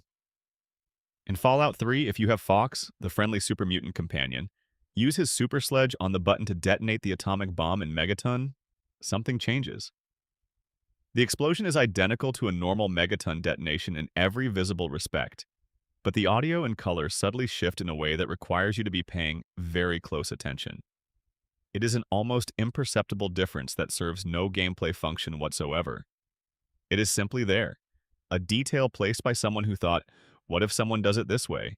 And what if they're paying attention? 92. The Robco Fun holotapes in Fallout 4 contain playable minigames, and among these are complete, functional versions of several fictional pre-war games. Grognak and the Ruby Ruins, Atomic Command, and several others. Each one has its own visual style and complete gameplay loop. They are fully functional games embedded within the game, each one representing a piece of pre-war entertainment culture. The care that went into making each one feel like an authentic period artifact, complete with period-appropriate interface design and gameplay mechanics, is remarkable. Someone spent real time making these games work correctly for a feature that most players will engage with for approximately 4 minutes. 93. The Lincoln Memorial in Fallout 3 is one of the game's most emotionally charged locations, and not just because of the abolitionists who use it as a base. The Lincoln Memorial itself, the physical statue, is intact. Lincoln himself is intact, seated in his chair, presiding over a wasteland in which slavery has reemerged in the form of the slaver operation on Run Out of Paradise Falls. The visual composition of the location is a quiet argument the game makes without words. Here is the monument to the man who ended one kind of slavery. Here are the slave traders operating in its shadow. Nobody in the game comments on this directly. It is left for you to observe. 94. The mannequins scattered throughout the Commonwealth in Fallout 4 have been deliberately posed by an unknown individual or individuals. You find them in tableau arrangements, a group watching television, a family at a dinner table, a figure looking out a window. Someone went through the ruins and posed these mannequins as if setting up a scene from domestic life before the war. The game never tells you who did this. There is no quest attached to it. It is one of several environmental mysteries in Fallout 4 that exist purely as environmental storytelling with no resolution. Someone was here. Someone had enough time and enough inclination to arrange these figures into scenes of ordinary life. What that says about them, about grief, about memory, the game leaves entirely to you. 95. The Cambridge Polymer Labs in Fallout 4 contains one of the more self-contained mysteries in the game. The labs were working on experimental polymer compounds before the war, and in the basement, there's a fully automated experiment still running. The experiment's AI will engage you as if you are a test subject, walk you through a synthesis protocol, and if you complete it correctly, reward you with a unique piece of armor. The AI does not acknowledge that 200 years have passed. It does not register that the world ended. It is running its test protocol with the calm efficiency of a system that was never designed to stop. The sadness of Cambridge Polymer Labs is not in the violence of its past, but in the persistence of its present. 96. The Alien Blaster in Fallout 1 is simply placed in the game world as a powerful energy weapon with no backstory attached to it. By Fallout 3, the alien theme has expanded enough to warrant an entire DLC called Mothership Zeta, in which the lone wanderer is abducted by extraterrestrials and must escape from their ship. The alien blaster reappears in multiple entries. But the mystery of why the aliens are specifically interested in humanity, why they have been abducting people from the capital wasteland and presumably other regions, what data they are gathering, and to what end, none of this is ever addressed. Mothership Zeta is, in the end, a game about escaping from a spaceship. It is not a game about understanding the beings who built it. The larger question goes unanswered. 97. In Fallout New Vegas, the Cazador poison has a loading screen tip that reads, approximately, that Cazadors were designed to be impossible to domesticate and extremely dangerous, and that the experiment was considered a success. This is one of the game's many small reminders that the terrible things in the Mojave are usually terrible on purpose. Someone designed the cazadores to be this lethal. Someone reviewed the project and concluded that achieving maximum lethality in a flying predator was an objective worth celebrating. The loading screen tip is one sentence and does not elaborate. It does not need to. 98. The Nirnroot reference in Fallout 4 is one of the most beloved Easter eggs in the game. On the Pridwin, the Brotherhood of Steel's airship, there is a botany lab that contains a glowing plant designated NRT-001 in the terminal. The plant is visually identical to the Nirnroot from the Elder Scrolls games, specifically Skyrim. It glows the same color, it has the same distinctive audio when approached, and its terminal designation uses the same 3 letters as Nirnroot's in-world name. It is Bethesda placing a winking acknowledgement that both of their major franchises inhabit a shared creative space, not a shared universe, but a shared sensibility. The plant doesn't affect gameplay in any way. It is purely for the people paying attention. 99. In the capital Wasteland, there is an unmarked location called the Republic of Dave, a small settlement that has declared itself an independent republic and holds genuine elections with genuine ballots. The election is between Dave and Dave. The settlement has a small population and a constitution that Dave wrote.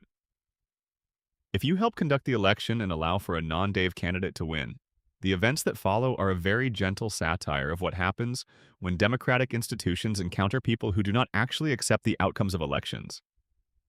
The Republic of Dave does not take itself seriously, but it is, in its tiny way, making an argument about something larger.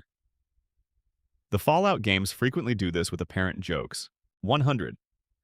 The Vault-Tec Assisted Targeting System, or VATS, is framed in the games as a piece of combat technology embedded in the Pip-Boy. But within the fiction, a system capable of instantly calculating optimal targeting probabilities against multiple enemy types while accounting for weapon statistics and environmental conditions is extraordinarily advanced technology. It is more sophisticated than most of the game's other speculative technologies. The games never comment on where VATS actually came from, who designed it, or why such an advanced system was incorporated into a consumer device ostensibly designed for civilian vault use. It is one of those gameplay mechanics that, when you look directly at it from a lore perspective, raises questions nobody has thought to ask. Part 10. The Wasteland's Deepest Questions. 100 more mysteries. This is where we go deeper. The following mysteries are drawn from every game in the series, every DLC, every terminal entry and holotape and passing line of dialogue that left something open. Some are large questions about the shape of the Fallout world. Some are small, specific details that resist explanation. All of them are worth sitting with in the quiet. 101. What actually happened inside Vault 101 during the years before the Lone Wanderer was born? The Vault's records are incomplete, and the Overseer system clearly underwent significant philosophical changes between the Vault's founding and 2258. The Lone Wanderer's father, James, entered the Vault and integrated so completely that the residents accepted him. How did he manage that integration? And what did he promise the Overseer to gain access for himself and his infant child? 102. The Enclave's oil rig in the Pacific Ocean, seen in Fallout 2, was destroyed at the end of that game. But the Enclave appears again in Fallout 3 in the capital Wasteland, operating with military efficiency and significant resources. How did the remnants of the Enclave cross the continent, establish an East Coast presence, and rebuild their operational capacity between 2242 and 2277? The game implies this without ever showing it. Those 35 years contain an entire story the series has never told. 103. What is the nature of the forced evolutionary virus in the long term? The games show multiple generations of FEV exposure and mutation, but the question of whether FEV has a stable endpoint, whether there is some form that FEV mutation eventually converges toward if given enough time and generations, is never addressed. Supermutants seem to continue mutating even after transformation. Nightkin develop schizophrenia from prolonged stealth boy use that interacts somehow with their FEV-altered neurology. Centaurs, those amalgamated horrors, suggest that FEV mutations can combine across species. Where does it end? 104. The Master in Fallout 1 built his army of super mutants with the plan of transforming all of humanity into a unified, radiation-resistant species as his response to the post-nuclear world. When the player defeats him and presents him with the evidence that super mutants are sterile, he destroys himself. The plan he had devoted his existence to was built on a biological impossibility. The mystery is what the Master actually was by that point in his evolution.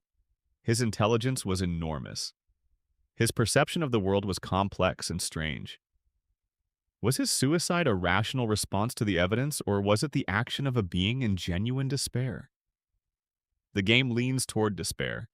The depth of that despair says something about the quality of the consciousness that experienced it. 105. The ghouls in Fallout are one of the series' most persistent mysteries because the mechanism of ghoulification is imprecisely defined. Radiation exposure of sufficient intensity and duration transforms some humans into ghouls rather than killing them. But not all heavily irradiated humans become ghouls. Some simply die. Some become feral ghouls from the start. Some become functional ghouls who retain their cognition for hundreds of years. What determines which outcome occurs in a given individual? The game suggests that pre-existing psychological and physiological factors play a role, but the specifics are never explored. Ghoulification is one of the most common post-war phenomena in the series, and one of the least understood. 106. Dean Domino in Dead Money was a pre-war celebrity, a famous lounge singer who earned an invitation to the Sierra Madre's opening night. He was there when the bombs fell. He survived the cloud's initial release because he was already wearing environmental protection. He spent over 2 centuries in the ruined villa, ghoulified, unable to leave because the cloud would kill him, unable to take the casino's wealth because Sinclair's security was too formidable. He spent 200 years planning a heist. The question the DLC leaves open is what Dean Domino would have done if he had actually succeeded. He is a man defined entirely by a goal that kept him functional for 2 centuries. What would remain of him without it? 107. The super mutant behemoths in Fallout 3 and 4 are the largest variant of super mutant encountered in the games, enormous to the point of seeming physiologically improbable. The games do not explain how a super mutant reaches behemoth size or what that process involves. The standard super mutant transformation doubles or triples a human's body mass. The behemoths are exponentially larger. Whether this is a continuation of the same transformation process or a separate phenomenon is never addressed. The behemoths seem ancient, and their behavior, solitary and extremely territorial, suggests they may not be part of super mutant society in the same way that smaller variants are. 108. Fisto, a Protectron in Fallout New Vegas that has been reprogrammed to provide, as its terminal description puts it, professional robot services, is one of the game's most memorable small details. It exists in the North Vegas area, available for a fee. The question it raises is a genuine one. Who reprogrammed it? The expertise required to significantly alter a Protectron's behavior protocols is not trivial. Someone with real technical skills looked at a combat and labor robot and decided that this was the most valuable use of those skills. The Fallout world is full of people making their best with what's available, and sometimes that is both impressive and deeply strange. 109. Rex, the cybernetic dog companion in Fallout New Vegas, is a pre-war cyborg who has been maintained in Las Vegas since before the war. His neural processor has degraded, and a replacement must be found. The replacement processor can come from the brains of 3 different dead dogs, each of which imparts a distinct personality shift to Rex. What exactly Rex's history was before the war, who he belonged to, what role a cybernetically enhanced dog played in the pre-war world, is mentioned but not explored. He was brought to the Lucky 38 by Mr. House, who preserved him the same way he preserved himself. House and Rex are both survivors of an era that no longer exists, maintained far past their expected lifespans by technology that refuses to let things end.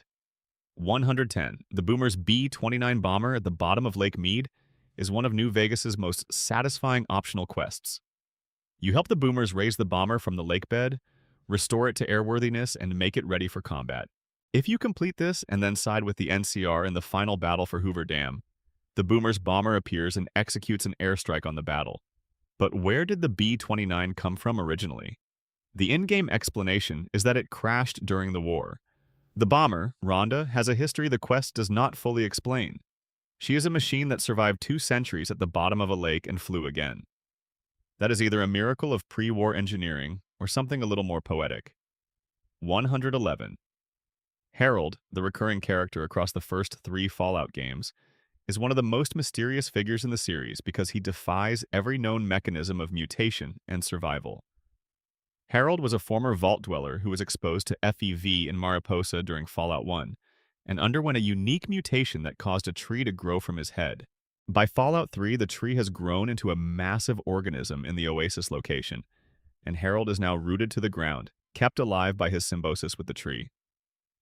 He has been alive since the first game in the series, which means he has survived for well over a century.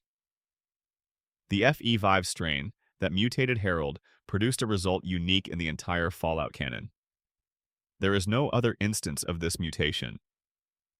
Why Harold's exposure produced this specific outcome, what the long-term endpoint of his condition is, whether Bob the tree shares Harold's consciousness, none of it is answered.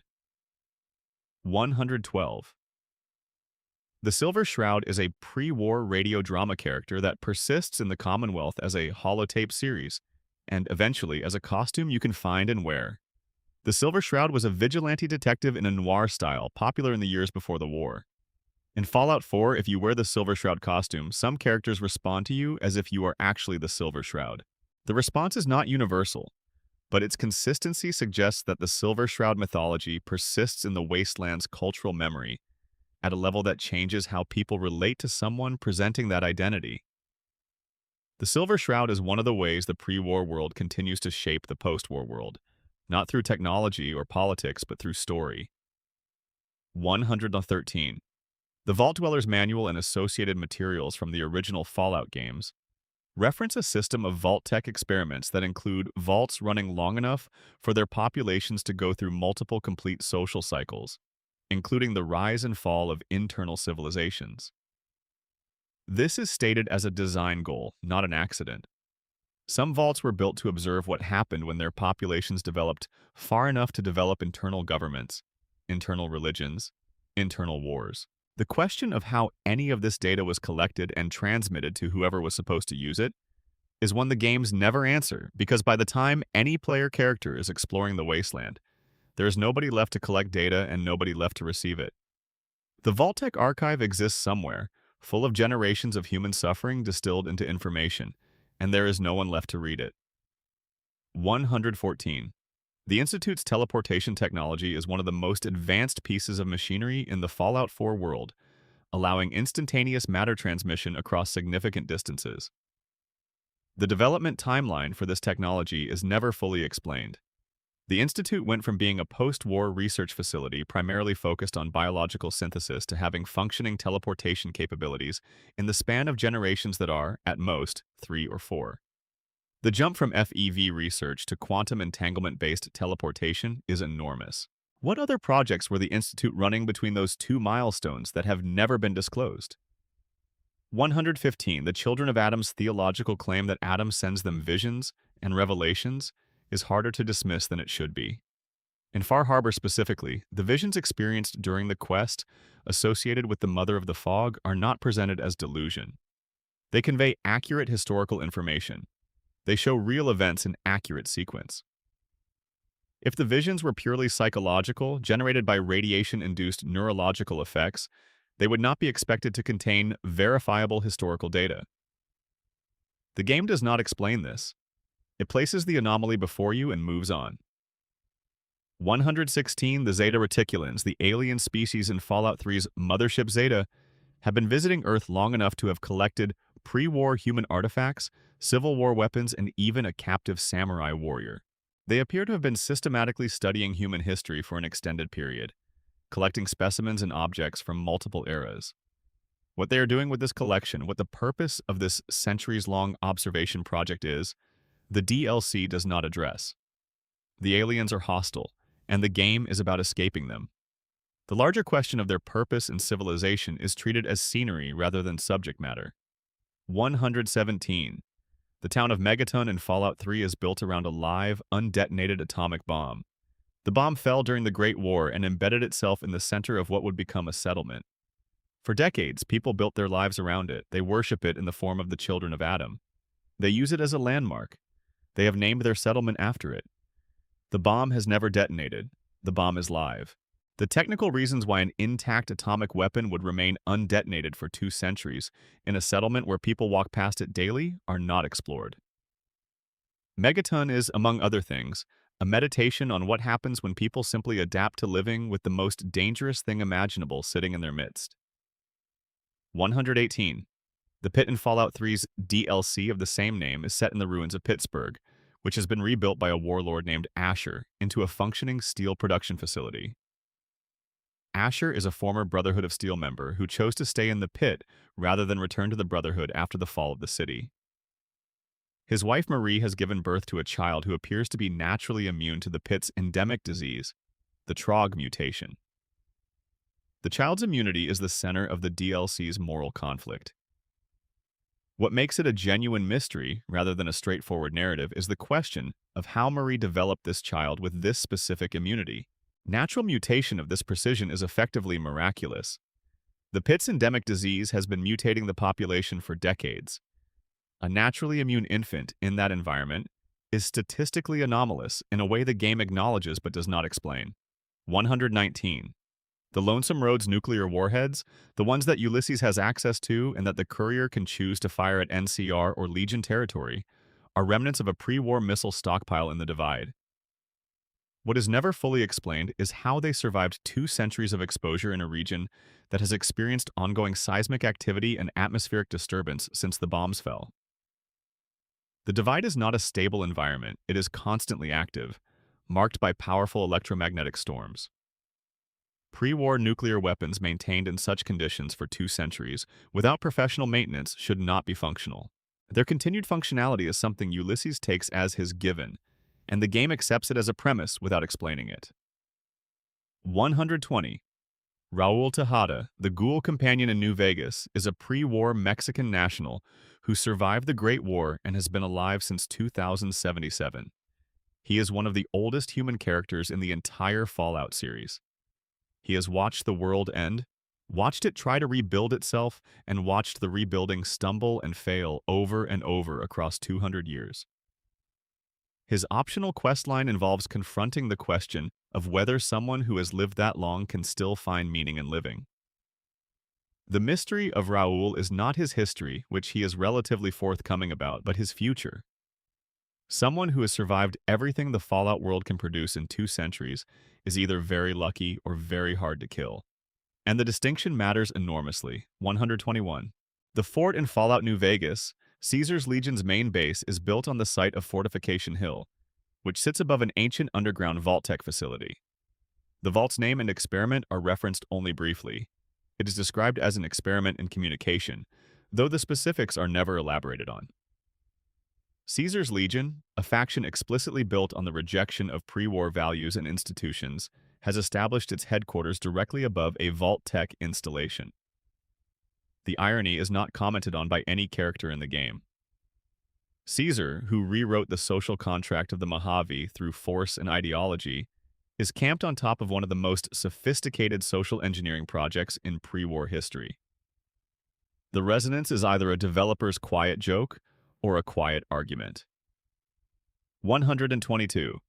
The remnants of the new California Republic Rangers who appear in New Vegas include veteran figures with histories stretching back to the NCR's founding.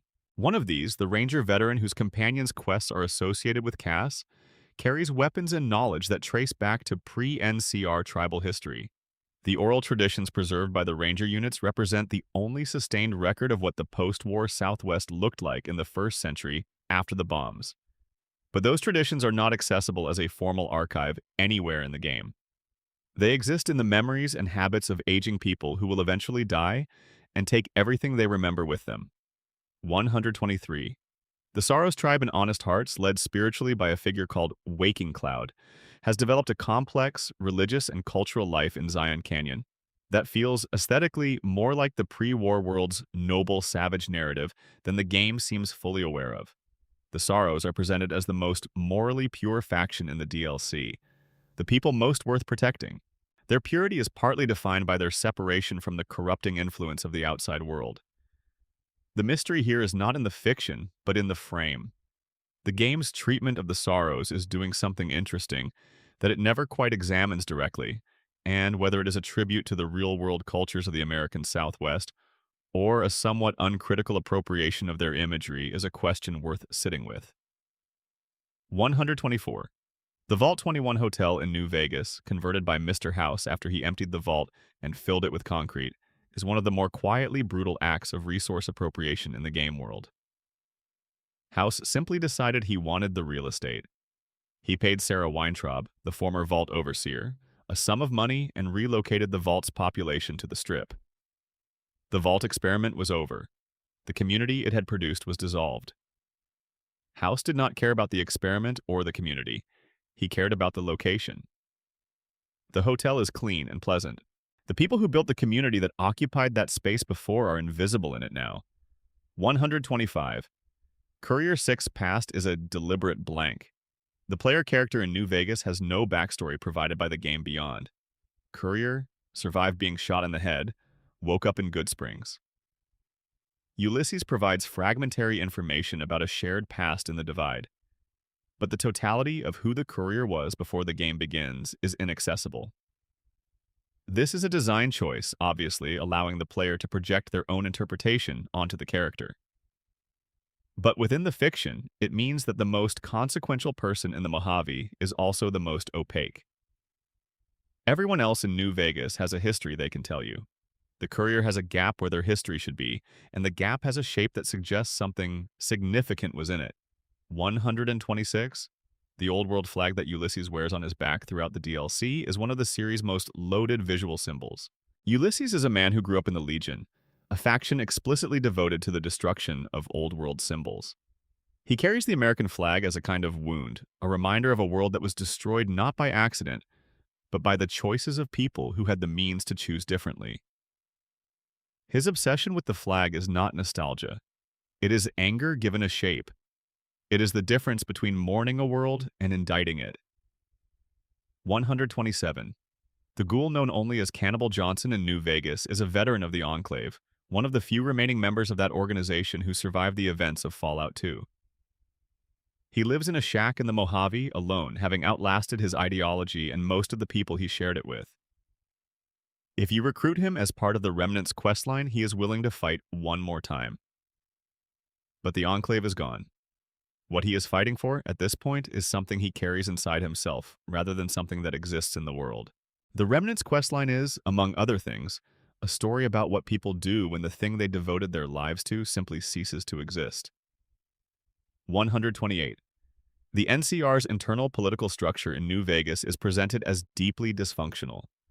The Republic has expanded faster than it can manage. Its bureaucracy is corrupt. Its military is stretched across territories it cannot adequately protect. And its political leadership is making decisions based on appearances and political calculation, rather than on what is actually happening in the wasteland. This is not a mystery in the dramatic sense. It is a mystery in the sense that the game asks throughout its runtime how a genuinely democratic institution can fail its people so consistently while maintaining the sincerity of its stated values. The NCR is not a hypocritical institution. Its problems are not the result of leaders who secretly don't care. They are the result of leaders who care, but within a system too large and too complicated and too pressured to respond to care with anything useful. That is a more disturbing story than simple hypocrisy. 129. The robot Securitrons that Mr. House deploys across New Vegas are controlled by a centralized AI system that House himself monitors and directs from the Lucky 38. But House was in stasis for significant portions of the past 2 centuries. During those periods, the Securitrons continue to operate under standing orders. What exactly those standing orders were, what the Securitrons did during the decades, House was not actively directing them. What decisions they made autonomously in situations their programming did not specifically cover is not something the game explores. House designed his Securitrons to be autonomous enough to be useful in his absence. The independence that gives them makes them, potentially, more than he intended. 130. The Strip in New Vegas is kept viable by three major casino operations: the Tops, the Gomorrah, and the Ultralux, each run by a different raider gang that House allowed to establish itself as a controlled presence on the Strip. The White Glove Society at the Ultralux has, before the game begins, transitioned from eating human beings to, as the game presents it, more civilized alternatives. The mystery of the Ultralux is not the cannibalism, which is a documented historical practice for the society, but the transition. What exactly happened that made the White Glove Society, a group of people with acquired taste for human flesh, agree to stop? The quest associated with the Ultralux is about the emergence of a faction within the society that wants to return to cannibalism, but the initial restraint is never examined. Whatever produced that restraint is working, at least partially, and the game does not credit it. 131. The crashed UFO in Fallout 3 is a location the game places without announcement. If you're in the right area of the wasteland, you might simply find a flying saucer half buried in a hill, leaking radiation, with the scorched body of a small gray alien nearby. There is no quest associated with it. There is no explanation. The alien blaster next to the body is valuable, but the location itself is purely atmospheric. Someone, at some point before the game takes place, crashed a spaceship in the capital wasteland. It has been there long enough to be partially buried. Nobody in the wasteland seems to know about it. It is one of the things that happened in the Fallout world that is simply there, uncommented upon, available only if you are walking in the right direction on the right day. 132. The survivalist in Honest Hearts, known in the game as the Father in the Cave, is Randall Clark, a pre-war military man who survived the Great War alone and spent decades alone in Zion, learning to live in the canyon and leaving supplies and messages for whatever survivors might eventually come. His journals, scattered throughout the DLC, are among the most affecting pieces of writing in the series. He watched tribes arrive in Zion, watched them suffer, provided assistance without making contact, grew old alone, and died alone. He is, in a sense, the most complete expression of a recurring Fallout theme. The person who could have lived better among others who could not bring themselves to try. The mystery of Clark is not what he did. It is why, having done so much for the people of Zion from a distance, he could never close that distance. 133. The Pip-Boy. 3000 in Fallout 3 and 4 is presented as a personal computer and data management device designed by Vault-Tec for Vault use. But its capabilities are extraordinary for a device of its stated era and purpose. It tracks thousands of items, maintains detailed maps, interfaces with complex mechanical systems, monitors body chemistry in real time, and processes environmental data faster than any contemporary human-designed system could be expected to. The Pip-Boy is, within the Fallout world, the most taken-for-granted piece of advanced technology in the series. Nobody asks where the design came from, how it was manufactured at the scale required to equip every vault, or who the original engineers were. It is simply there, worn on every protagonist's wrist, doing the impossible with the quiet efficiency of something that was always meant to be here. 134. The settlement of Rivet City in Fallout 3 is built in and around a pre-war aircraft carrier that ran aground in the Potomac River. It has been a settlement for long enough that it has a functioning economy, a scientific community, a bar, a security force, and multiple distinct residential districts. The aircraft carrier's original crew is long gone. What happened to them in the immediate aftermath of the Great War is unknown. The carrier itself presumably took damage during the war. Someone, in the chaos of the immediate post-war years, decided to establish a home in it rather than moving on. The founding mythology of Rivet City is preserved only in fragments, and the settlement's residents have largely stopped caring about it. The origin is less important than the present. That is a very human thing. 135. Broken Steel, the Fallout 3 DLC. That continues the story past the original ending, introduces two Enclave projects that suggest the organization had more contingency plans in place than the main game revealed. The remnants of the Enclave were not simply the survivors of Raven Rock. They had additional assets, additional research, additional infrastructure. The extent of the Enclave's pre-war and post-war planning for the exact scenario that actually occurred is something the games never map completely. They planned for a nuclear war. They planned for a period of post-war chaos. They had a vision for what came afterward. The mystery is how far that planning actually went and what parts of it remain buried and waiting in facilities nobody has found yet. 136. In Fallout 4, the newspaper Public Occurrences is written by Piper Wright, who operates out of Diamond City. Piper publishes investigations and exposés that regularly make her enemies in the Diamond City administration. Her most notable work involves a series of stories about the Institute and the threat it poses to the Commonwealth. The mystery of Piper is not her journalism, which is straightforwardly admirable, but the question of how she obtained the information she publishes. Several of her stories contain details about the Institute's operations that should not be accessible to an outside observer. How she sources these stories is never addressed. The implication is that she has contacts inside the Institute, inside the Railroad, or inside the Brotherhood who feed her information. None of those contacts are ever named. 137. The Memory Den in Good Neighbor, run by Irma and Dr. Amari, offers a service where clients can relive their personal memories via neural interface. The technology is pre-war origin, sophisticated enough to accurately reconstruct subjective memory experience in a navigable virtual environment. The mystery of the Memory Den is not the technology, but the ethical framework around it. Clients come to relive experiences from before the war, from before loss, from before the world they knew ended. The Memory Den is, in practical terms, a grief management service wrapped in science fiction. The question it raises is whether the ability to relive the past is a healing tool or a form of permanent postponement. 138. The faction known as the Atom Cats in Fallout 4, a greaser gang that has made power armor their entire identity and aesthetic, is one of the game's more cheerful anachronisms. They are simultaneously a reference to 1950s American subculture and an entirely functional post-war community. Their leader Zeke treats power armor maintenance with the same reverence that a Brotherhood of Steel Paladin would, but entirely without the Brotherhood's institutional weight.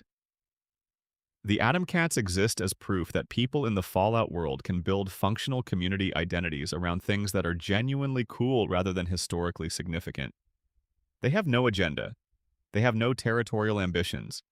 They have power armor and a good sound system, and that is apparently enough. 139. Good Neighbor in Fallout 4 is one of the most functional communities in the game, built around a self-consciously outlaw identity.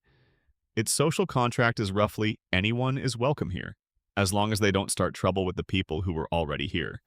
Hancock, the ghoul mayor of Good Neighbor, enforces this contract with pragmatic violence and genuine philosophy. His backstory involves having overthrown the previous mayor of Good Neighbor after witnessing the murder of a ghoul. He took over the settlement not through a planned power play, but through a moment of genuine moral clarity followed by improvised action. The mystery of Hancock is not who he is, but how he maintains his moral clarity in a job that requires making terrible decisions constantly. 140. The Red Rocket stations scattered throughout the Fallout world are one of the series' most persistent visual motifs. The mushroom cloud logo of a pre-war fuel brand that decorated every highway in America. In Fallout 4, one of them is the location the player establishes as their first base. The Red Rocket iconography, nuclear explosion cheerfully rendered in gasoline company branding, is one of the most concentrated expressions of the Fallout universe's central aesthetic idea. The way pre-war America incorporated nuclear imagery into everyday consumer culture with a combination of genuine enthusiasm and complete failure to understand what it was incorporating. The Red Rocket is both a historical artifact and a visual joke that the game never needs to explain. 141. The super mutant community at Jacobstown in New Vegas, led by Marcus, a super mutant who appears in both Fallout 2 and New Vegas, is one of the series' rare examples of super mutants building a sustainable community rather than a raiding operation. Marcus is one of the most interesting characters in the series because he has been navigating the Fallout world for long enough to have developed genuine political philosophy. He is not optimistic exactly. He has seen too much to be optimistic. But he is committed to the idea that the mutants of Jacobstown deserve the chance to live peacefully, and he has been defending that chance for decades. What will happen to Jacobstown after Marcus is gone, how the community maintains itself without his influence, is a question the game doesn't need to answer in order to make the question feel important. 142. The think piece Arcade Gannon represents in New Vegas is one of the game's most quietly political characters. Arcade is an Enclave remnant's son, the child of Enclave officers who believed genuinely in the Enclave's ideals and were destroyed by them. Arcady has spent his entire life trying to use the knowledge and skills he inherited from the Enclave to help ordinary people while being unable to fully separate himself from what he came from. His personal quest is about confronting that inheritance directly, and the game offers no clean resolution. He goes forward either having faced his past or having avoided it, and both outcomes feel true to who he is. 143. The Legion's medical practices are one of the game's most quietly disturbing details. The Legion does not use stim packs, does not use medical technology of any kind. They have a saying, the weak die, the strong survive. This ideological commitment to natural selection is maintained even when it means that injured legionaries who could be easily saved with available technology simply die of treatable wounds. The cost of this ideology in human terms is enormous. Caesar's Legion is not merely a brutal faction. It is a faction built around the constant voluntary sacrifice of its own members to an abstract principle of strength. The people dying of treatable injuries are not the weakest of the Legion. They are simply unlucky. 144. New Vegas's Sunset Sarsaparilla headquarters and the associated quest with the Sunset Sarsaparilla deputy badges is one of the game's more melancholy side stories. A man named Alan Marks spent years collecting the bottle caps to win a legendary prize promised by a promotional campaign. He gathered hundreds of caps.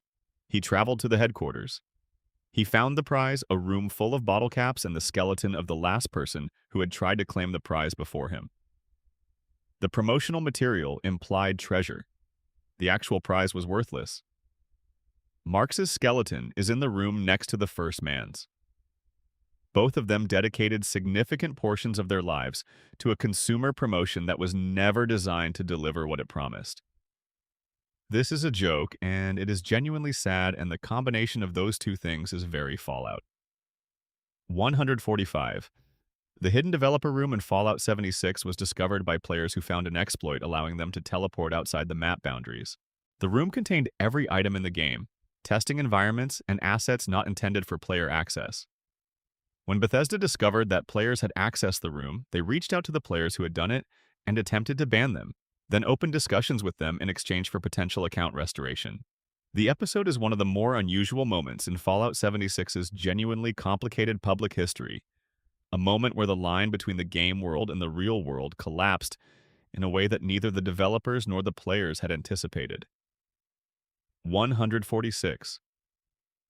The courier's medical situation after being shot in the head and buried is one of New Vegas's most consistently unexplained details. Being shot in the head at point-blank range, buried in a shallow grave, and then dug up and revived by a Securitron should not produce a functional human being. The game acknowledges this to the degree that Doc Mitchell notes significant brain trauma upon examining the courier.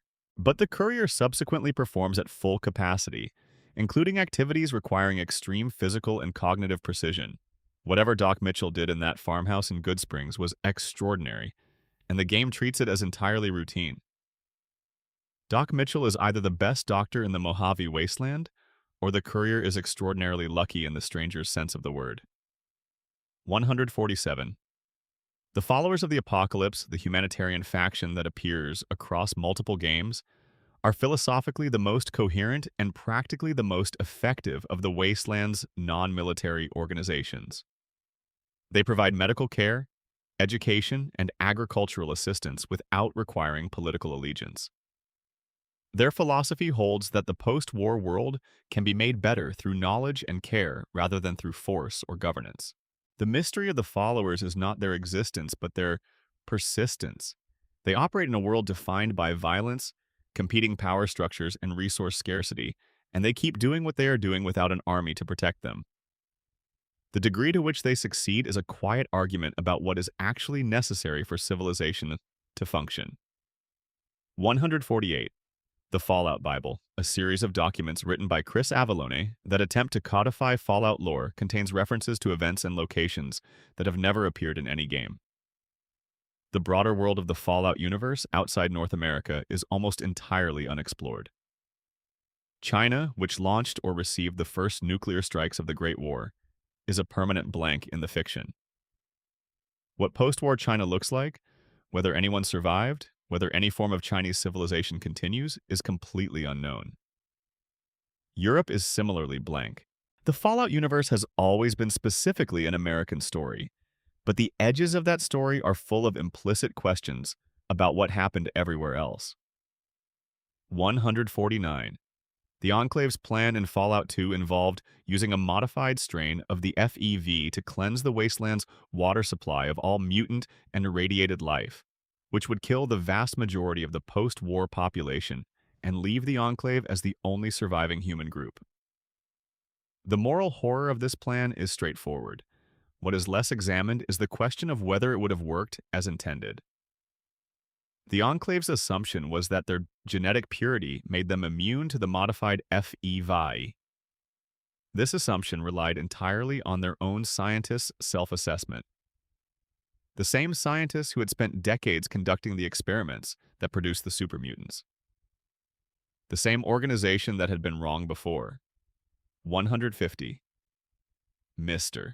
New Vegas, the AI radio host who broadcasts cheerfully across the Mojave in Fallout New Vegas, is one of the game's most pleasant mysteries. He refers to the courier's activities in real time, commenting on quests you complete and factions you join with the ease of someone who simply knows. He has no explanation. He is not connected to any known AI system in the New Vegas area.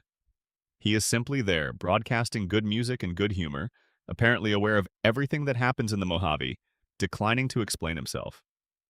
Whether he is a remnant of Mr. House's information-gathering infrastructure or something else entirely is never addressed. Mr. New Vegas is the Mojave's mysterious stranger. He is always present and never explained. 151. The Quarry Junction in New Vegas, an enormous Deathclaw nesting ground, suggests something specific about Deathclaw behavior that the game never fully develops. The quarry is not simply a territory the Deathclaws have occupied. It appears to be a site they chose, a specific location with features that make it suitable for breeding and raising young. Deathclaws in New Vegas exhibit more complex social behavior than in any other game in the series. They protect their young. They demonstrate clear territorial reasoning. The question of how intelligent Deathclaws actually are, what their social structures look like in detail, and whether they are capable of something that could be called culture, is one the series gestures toward and never develops. 152. The NCR's Camp McCarran in New Vegas is one of the game's most fully realized military locations.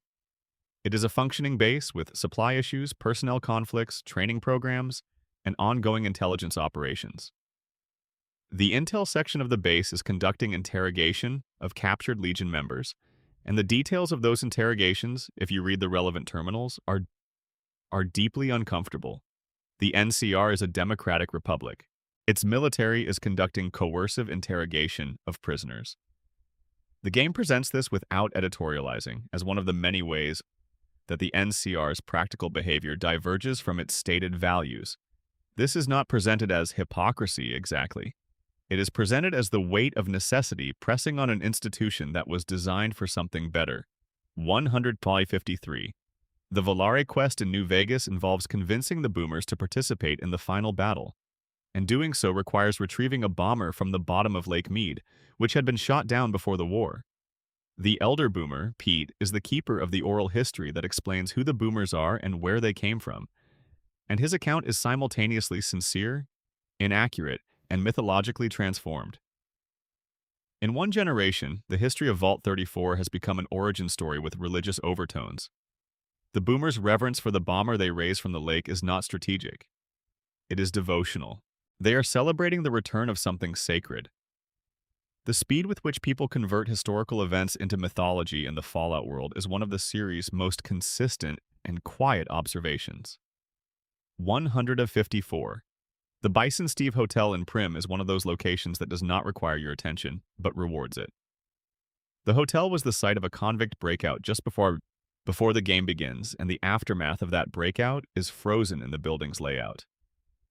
Reading the forensic details of the environment, the positions of bodies, The arrangement of overturned furniture, the sequence of evidence tells a story of a rapid and extremely violent event. Nobody needs to tell you what happened. The hotel tells you itself if you take the time to read it as a text. This is the best kind of environmental storytelling. Complete, specific, and entirely available to anyone willing to pay attention. 155. The Brotherhood of Steel's internal schism between traditionalists and reformers is one of the series' most persistent background tensions. Paladin Lions in Fallout 3 represents one end of the spectrum, a reformer who repurposed the Brotherhood's mission toward humanitarian goals in the capital wasteland, which resulted in his posthumous condemnation by the main Brotherhood hierarchy. Elder Maxon in Fallout 4 represents something different again, a retraditionalization of the organization under a leader who grew up in the capital wasteland chapter, but chose orthodoxy over the reformism he inherited. The question of what the Brotherhood actually is at its core underneath the organizational debates is one the games raise in every entry without resolving. They are defined by the tension between the two answers, and that tension keeps generating stories. 156.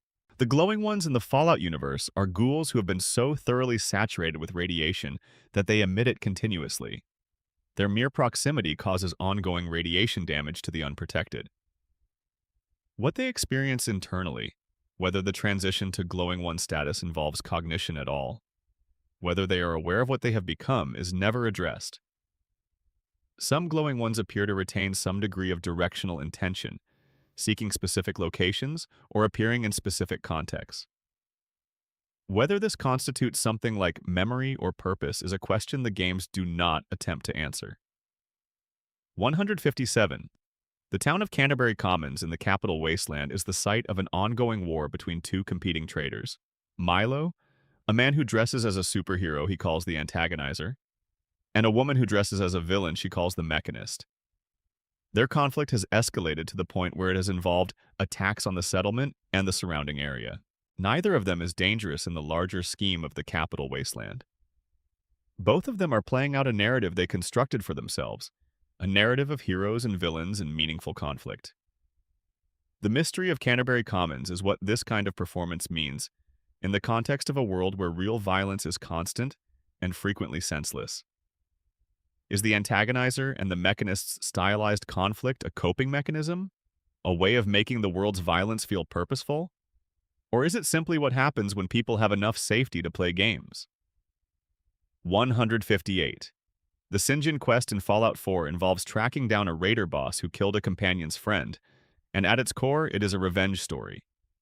But the details of Sinjin's operations, if you read the relevant terminals and listened to the holotapes, reveal someone more organized and deliberate than the word raider usually implies.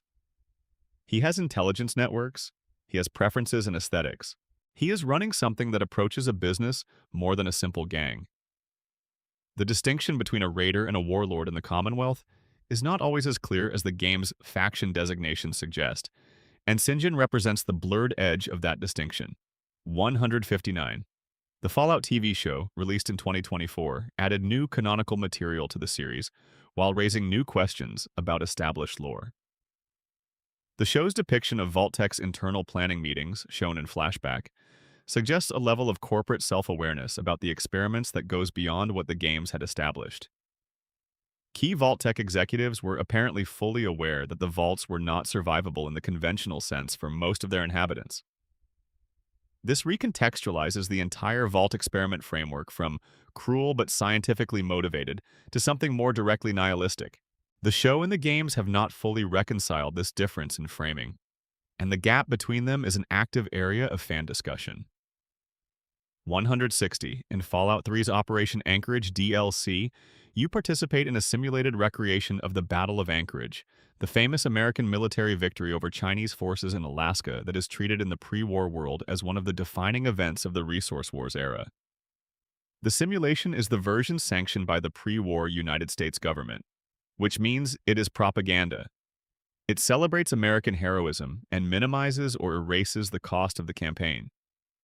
The real Battle of Anchorage, which lasted for years and consumed enormous resources, is not the battle you fight in the simulation. The gap between the glorified version and the reality is never directly addressed, But the existence of the simulation as the authorized version of a real war's history says everything about how the pre-war United States related to the truth of its own actions. 161. The Psycho, Jet, Mentats, and other chems that appear throughout the Fallout universe are all technically illegal substances in many of the Wasteland's communities, but their use is so normalized that the legal designation functions largely as a social afterthought. Jet, specifically, has a history in the Fallout 2 lore that makes it significant beyond simple addiction mechanics. It was synthesized by the Mordino family in New Reno from Brahmin dung, and it became one of the Mojave's most widely used substances. The development of a drug that is physically addictive from an animal byproduct waste stream by a criminal organization for profit, and which subsequently became a fundamental part of wasteland economy, is a very complete story of how substances work in collapsing social structures. 162.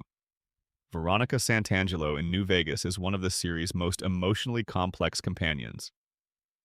A Brotherhood scribe who has been with the Mojave chapter her entire life, she is increasingly aware that the Brotherhood's isolationist orthodoxy is driving the chapter toward extinction.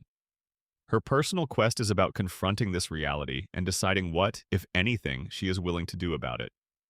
The mystery of Veronica is not her circumstances, but her loyalty. She knows the Brotherhood is failing. She has tried to change it from within. She has been rejected. She stays. The reasons she stays are not expressed fully in any single piece of dialogue, but are distributed across the entire game in fragments of characterization that reward extended attention. 163. The Happy Trails expedition that begins Honest Hearts is, by the time the DLC starts, already over. You were part of it. The caravan was attacked. Everyone else is dead. You are in Zion, and the expedition's purpose, establishing a trade route to New Canaan, has failed before it could begin. The mystery of what the Happy Trails expedition would have accomplished if it had succeeded, what a stable trade route between New Canaan and the Mojave would have looked like, what Joshua Graham's community would have become without the violence of the DLC's events, is a road the game closes at the opening. You are exploring the ruins of a possibility. 164. The night sky in the Fallout universe, if you pause and look up, is different from our own. Nuclear detonations and the resulting atmospheric changes have altered the visual appearance of the upper atmosphere in ways that are subtle but visible in the games. The stars are present, as always, but the patterns of light pollution that would have been visible from pre-war cities are gone. The night sky over the capital wasteland or the Mojave is darker and fuller than the pre-war sky would have been. The bombs ended human light pollution. In one very specific sense, the world after the Great War has something the pre-war world did not: a clear view of the universe. 165. Deacon in Fallout 4 is one of the game's most deliberately unreliable narrators. He is a railroad agent who deals in deception as a professional skill, and he lies to the sole survivor about his personal history with what appears to be casual fluency. The game provides enough contradictory information that no single version of Deacon's backstory can be taken as true. What is consistent is his commitment to the railroad's work and a grief that underlies his humor that feels real, even when nothing else about him does. Whether Deacon's actual history, whatever it is, contains something so terrible that he has replaced it with fiction, or whether he is simply someone for whom performance has become more natural than disclosure, the game does not decide. It gives you the inconsistencies and trusts you to feel the weight of them. 166. The barter system in the Fallout games, in which bottle caps function as currency across much of the wasteland, was established by the hub in California in the early post-war years. Caps were chosen because their supply could not be inflated, since no pre-war mint was producing new ones, and they were lightweight and durable. By the time of the later games, the bottle cap economy has spread far enough east to reach the capital wasteland and beyond. The mechanism of that spread, how a California-based currency standard became dominant across the entire continent's post-war trading networks, is never fully explained. Economic standardization at this scale in a fragmented political landscape requires coordination that the games do not show occurring. 167. Proctor Ingram in Fallout 4 is one of the Brotherhood's most accomplished engineers, and she has lost both of her legs, replaced by power armor attached directly to her body. She lives in her power armor as a permanent state, sleeping in it, working in it, never removing it. This is presented as the price of a field injury she sustained before the game takes place.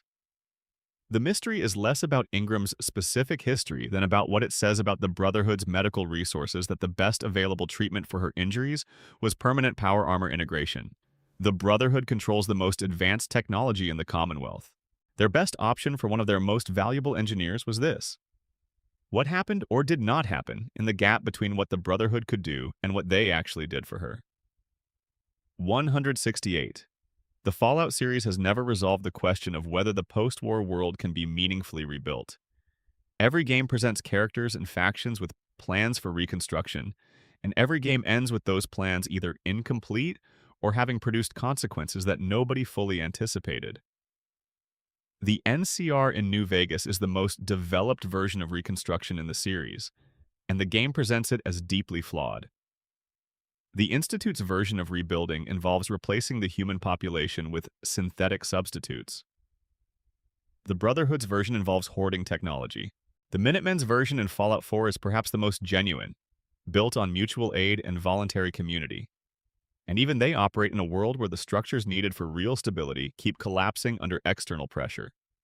The Fallout universe does not believe reconstruction is impossible. It believes it is very, very hard, and that the first attempts will fail, and that failing is not the same as being wrong to try. 169. The super mutants at Jacobstown in New Vegas are specifically described as the Mariposa strain, the strain created in California before the war, distinct from the strain that created the Capital Wasteland's super mutants in Fallout 3. The difference in appearance and behavior between these two strains is visible and meaningful. The Mariposa strain produces larger, but generally more cognitively functional mutants. The distinction matters for understanding the Master's original project in Fallout 1 and its relationship to the FEV research that continued elsewhere. What this implies about the FEV's behavioral properties under different production conditions is one of the series' most underexplored biological mysteries. 170. The Boneyard, the post-war name for the ruins of Los Angeles, is where much of the original Fallout took place. The game's depiction of Los Angeles as a city where the bones of pre-war civilization have been repurposed into functional communities is one of the series' most vivid world-building achievements. The children of the cathedral in the original game used the ruins of a cathedral as their base of operations. The regulators maintained order in a specific district. The Blades controlled another. A city of 10 million people had been reduced to a collection of fragile communities negotiating with each other across the rubble. The Boneyard has never been revisited in the modern Bethesda-era games.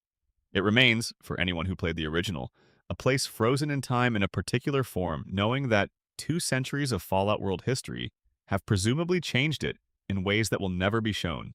171. The Sierra Madre's vending machines, which can produce a variety of items from raw matter, are one of the most quietly revolutionary pieces of technology in the Fallout universe. If their fabrication protocols could be understood and replicated, they would transform the post-war economy entirely. Father Elijah understood this, which is part of why he was so obsessed with the Sierra Madre. The courier can leave dead money with the knowledge of how the vending machines work, but the game does not follow the implications of that knowledge into the broader New Vegas narrative. The machines exist as a closed loop within the DLC. The technology's potential consequences for the wasteland are a question the game raises and does not answer. 172. The Vault Dweller's story, the protagonist of the original Fallout, ends with a genuinely unusual note in the game's epilogue. He is exiled from Vault 13 by the Overseer, who fears that his experience in the wasteland has made him too dangerous for the Vault's isolated community. The Vault Dweller walks into the desert alone. The original game ends not with victory, but with exile, the player character's heroism resulting in rejection by the community he saved. This is the Fallout universe at its most consistent. The wasteland does not reward heroism with comfort. It rewards it with more wasteland. 173. The Fallout 76 storyline involving the Scorch Beasts and the Scorched is built around a chain of causality that keeps compressing. The Scorch Beasts are large flying creatures that spread a pathogen called the Scorched Plague. The scorched are humans and animals infected by the plague, driven to aggression. The Institute connection to Scorch Beast development is something the game implies through documents but never fully confirms. The Scorch Beasts appear to have been created or significantly modified by pre-war research programs. Which programs, and to what end, is a mystery the game gestures toward without resolving. 174. The Order of Mysteries in Fallout 76 is a pre-war secret society of women trained as field operatives using technology and training programs developed from a fictional, pre-war spy narrative. The founder adapted a spy franchise she was devoted to into an actual training program for young women in Appalachia. The organization persisted past the Great War as an active resistance force. Its eventual dissolution, and the scattered evidence of its members' fates, is one of the more melancholy questlines in Fallout 76. The Order represents something the Fallout world rarely shows: women using pop culture as infrastructure for genuine resistance. Its ending is quiet and complete in the way that most endings in the Fallout world are not. 175. The nuclear launch codes in Fallout 76 are not, as most players would expect, secured by any particularly robust system. Players can collect these codes through in-game activities and use them to launch nuclear strikes at locations on the map. The mechanics of this, the relative ease of nuclear launch, is a design choice the game makes without commenting on it as a design choice. But it is also, within the fiction, a statement. The most destructive weapons in the world are not secured against ordinary people determined to access them. They are secured against accident, maybe, against casual misuse, but not against deliberate effort. The Fallout world's relationship with nuclear weapons is, as always, one of availability that should not exist. 176. Lily Bowen in New Vegas is a Nightkin supermutant, a subtype that developed stealth technology through prolonged stealth boy use, which also caused significant psychological deterioration. Lily hears voices. She believes herself to be a grandmother caring for her grandchildren, a delusion that originated in her pre-mutation memories of her real family. The treatment option available to her in the game through her companion quest involves medication that can suppress the voices at the cost of reducing the vividness of her human memories.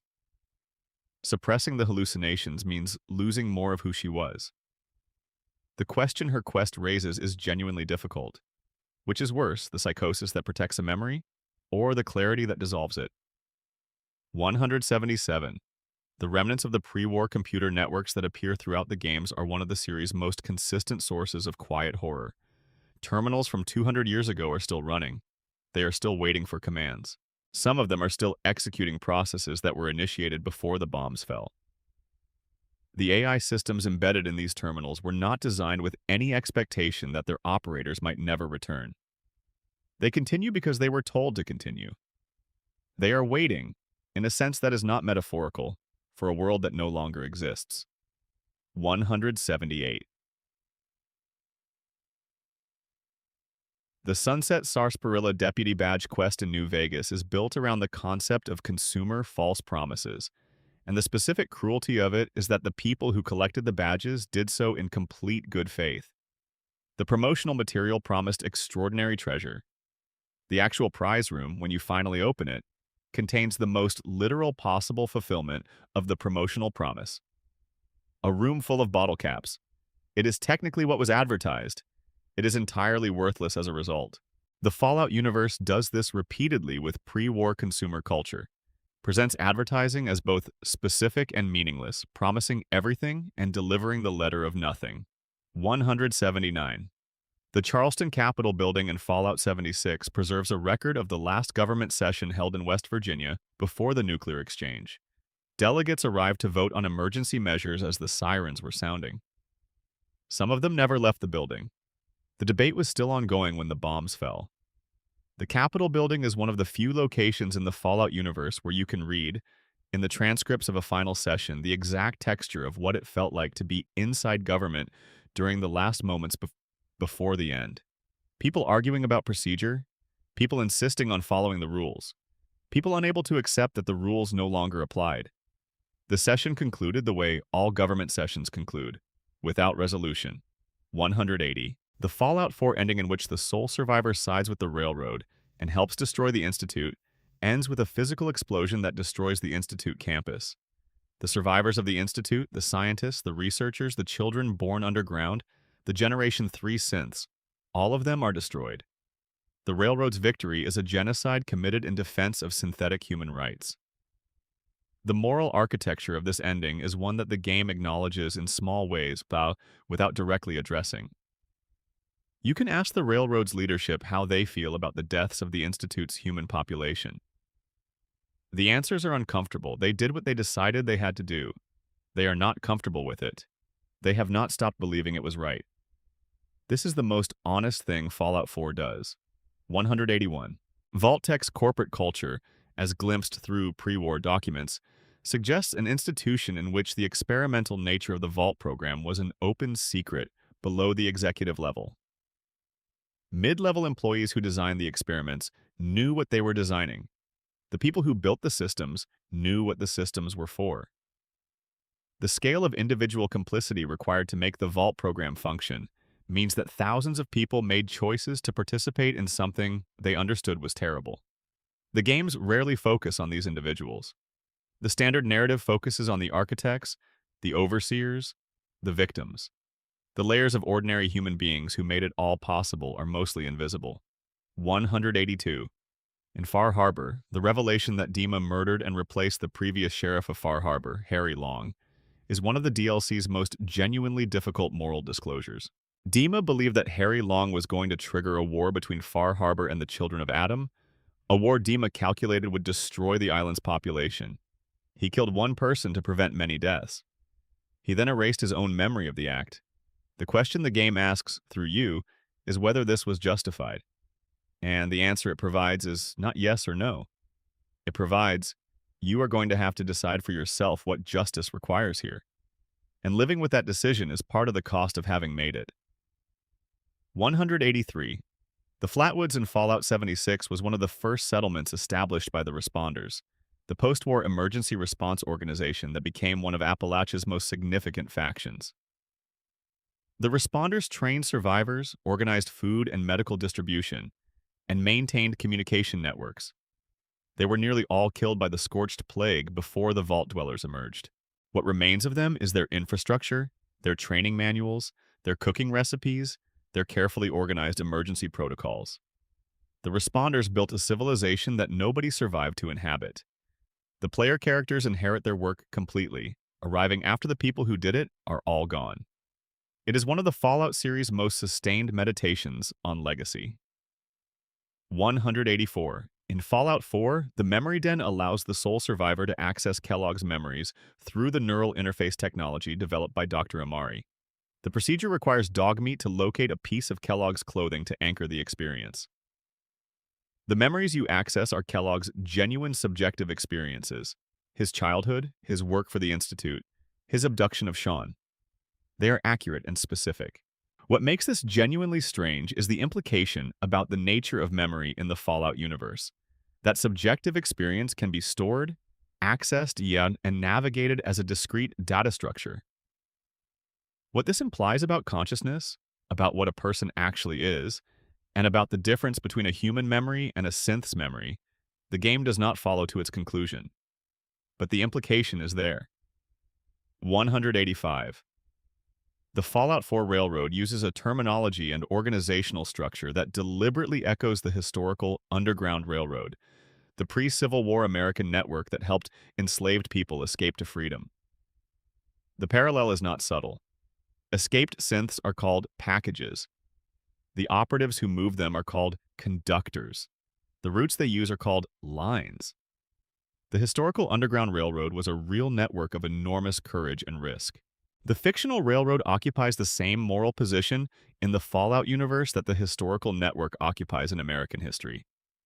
The question is whether the games earned the right to use that parallel, whether the analogy of synthetic human rights to enslaved human rights holds up under examination, or whether it flattens something important about what slavery actually was. The game does not seem uncertain about its parallel, and that confidence is itself something to sit with. 186. In New Vegas, the ending slides that play after the second battle for Hoover Dam describe the fates of every major faction, companion, and location you interacted with during the game. There are over 100 distinct ending slides. Some of them describe outcomes that were significantly shaped by choices you made during the game. Others describe outcomes that occur regardless of your choices. Reading the slide for a given location or character and recognizing that what you did or did not do changed what they became is one of the most complete expressions of narrative consequence in video game history. The mystery of New Vegas's ending slides is less about what they say and more about what they represent. The idea that a world this large has this many consequential threads running through it, and that pulling on any one of them moves others. 187. The Divide's electromagnetic storms in Lonesome Road are powerful enough to down aircraft and scramble electronics at significant range. In the environmental storytelling of the Divide, there are several crashed aircraft that appear to have been brought down by these storms while attempting to fly over the area. The geography of the Divide, as a result of its ongoing electromagnetic activity, has essentially become an exclusion zone for aviation. The people who might have surveyed it from the air, who might have understood what happened there and why, cannot reach it. The Divide's history is protected by its own destruction. The story it contains is available only to those willing to walk in on the ground. 188. The NCR's cultural relationship with New California is a fascinating background element of New Vegas. The Republic was founded in Shady Sands, grew to incorporate multiple California settlements, and eventually expanded into Nevada. But the cultural center of the Republic remains California. NCR citizens in New Vegas tend to treat the Mojave as a frontier, a territory to be administered rather than a home. The people of the Mojave, including the residents of New Vegas, experience the NCR's presence as an occupation even when the Republic's intentions are genuinely beneficial. This dynamic between the expansionist intentions of a functioning democracy and the resentment of the communities it expands into is one of the game's most consistent political observations. 189. The Capitol Wasteland's Museum of History contains an exhibit on Abraham Lincoln that the lone wanderer can visit, and within the museum, Lincoln's physical legacy, his actual hat, his letters, his personal artifacts, is used as a focal point for the abolitionists' quest to free slaves in the wasteland. The connection between the historical Lincoln and the present-day slavery they are fighting is made material by the presence of his artifacts. The museum itself has been occupied and fought over by multiple groups before you arrive. The artifacts that anchor the museum's meaning have survived all of this, intact. The things that matter to people are often more durable than the people who value them. 190. The Wautauga Smart City systems in Fallout 76 are among the most advanced automated infrastructure in the game, a pre-war city designed to run itself with minimal human involvement. By the time of the game, the city's automated systems have been running for 25 years without human oversight. The city maintains itself, it repairs its own infrastructure, it deploys assaultrons and protectrons for security. What it cannot do is distinguish between citizens and threats in a world where there are no citizens anymore, only threats. Wautauga is a perfect city in the sense that it continues to function as designed. It is a perfect city in the way that a trap is perfect. It was built for conditions that no longer exist and operates accordingly. 191. The Enclave remnants in New Vegas, gathered for the Remnants' quest, represent the end of a political movement that once believed it was the legitimate continuation of American government. By the game, they are 7 aging veterans who live in the wasteland, outnumbered and outgunned by the current powers. They are offered a chance to fight one more time. Some of them take it. The moral weight of the Remnants' quest is not in the combat that concludes it, but in the conversations that precede it. Conversations about what these people were, what they believed, and what they think now. Daisy, the Remnants' pilot, is one of the most quietly affecting characters in the game. She has been watching the world change for decades and has come to something that is not quite acceptance and not quite peace, but is what she has. 192. The Lonesome Road's final confrontation with Ulysses can end without combat. If your skills are high enough in the right areas and you listen to everything he has to say, you can talk him down from his decision to launch the warheads. He will stand down. He will let you go. He will stay in the Divide, keeping watch over it, because the Divide is the only place that fully contains the weight of what he has lived through. The nonviolent ending to Lonesome Road is one of the most satisfying endings in the series, because it takes seriously the idea that understanding can be enough. That two people who have been set against each other by history can stand in the same space and choose not to be defined by that history. It is not redemption exactly, it is something more modest and more real. 193. In Fallout 4, there is a location called the Lonely Chapel, a small pre-war church on the outskirts of the Commonwealth, where an unnamed married couple can be found still seated in the pews where they apparently died together on the day the bombs fell. The chapel contains evidence that they had been together for decades, old photographs, a wedding picture, letters between them. They chose to spend their last moments there, in the place where they were married. No quest is associated with this location. There is nothing to collect, nothing to activate, no terminal to read. It is simply there asking you to stand for a moment in the presence of what it means. 194. The game world's constant background radiation is one of the most significant ways the Fallout universe differs from our own, and one of the least examined. Chronic, low-level radiation exposure affects cognition, immune function, fertility, and longevity. The populations of the Fallout wasteland have been living with this for generations. The humans who appear normal in the games are doing so in an environment that should be producing measurable physiological effects across populations over multiple generations. The games have always treated the player character as effectively normal, regardless of setting. What the actual baseline biology of a human being born and raised in the Fallout wasteland looks like, compared to a pre-war human, is a question nobody has asked. 195. Curie in Fallout 4 begins the game as a Miss Nanny robot running a sealed medical laboratory in Vault 81. She has been isolated in the lab for over 60 years, conducting experiments and maintaining her work. When the sole survivor frees her from the vault and she is given the opportunity to inhabit a synth body, she experiences the world as genuinely new in a way that is affecting and disorienting. Curie's companion quest involves her struggle to understand emotions that she has the language for but not the physical reference. She was a scientist of the body who had no body. Now she has one and does not know how to interpret what it is telling her. Her character arc is one of the series' most genuine explorations of what embodiment means. 196. The Fallout universe has several ongoing wars that are happening off-screen during the events of each game. The NCR and Legion conflict occupies much of New Vegas. The Brotherhood's ongoing campaign against various threats occupies Fallout 3 and 4. What is never shown is what is happening in the rest of the post-war world during any of these events. While the sole survivor fights the Institute and the Courier navigates the Mojave, what is happening in what was once Chicago? In what was once Denver? In what was once New Orleans? The world is large and the games show you a corner of it.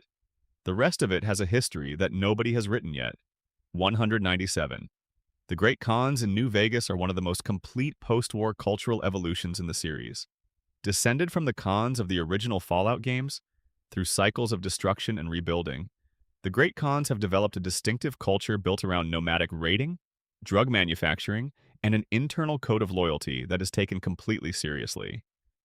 Their relationship with Caesar's Legion, who recruited from them heavily, is one of the game's more complex political dynamics.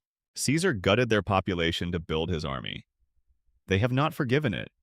Their questline is about what justice looks like for a community that has been used and discarded by every power it ever aligned with, and whether there is a future available to them that is not defined by those past uses. 198. The NCR Correctional Facility in New Vegas is one of those locations whose condition when you arrive is the result of a specific sequence of events that the game communicates entirely through environmental storytelling. The facility was a prison before the war.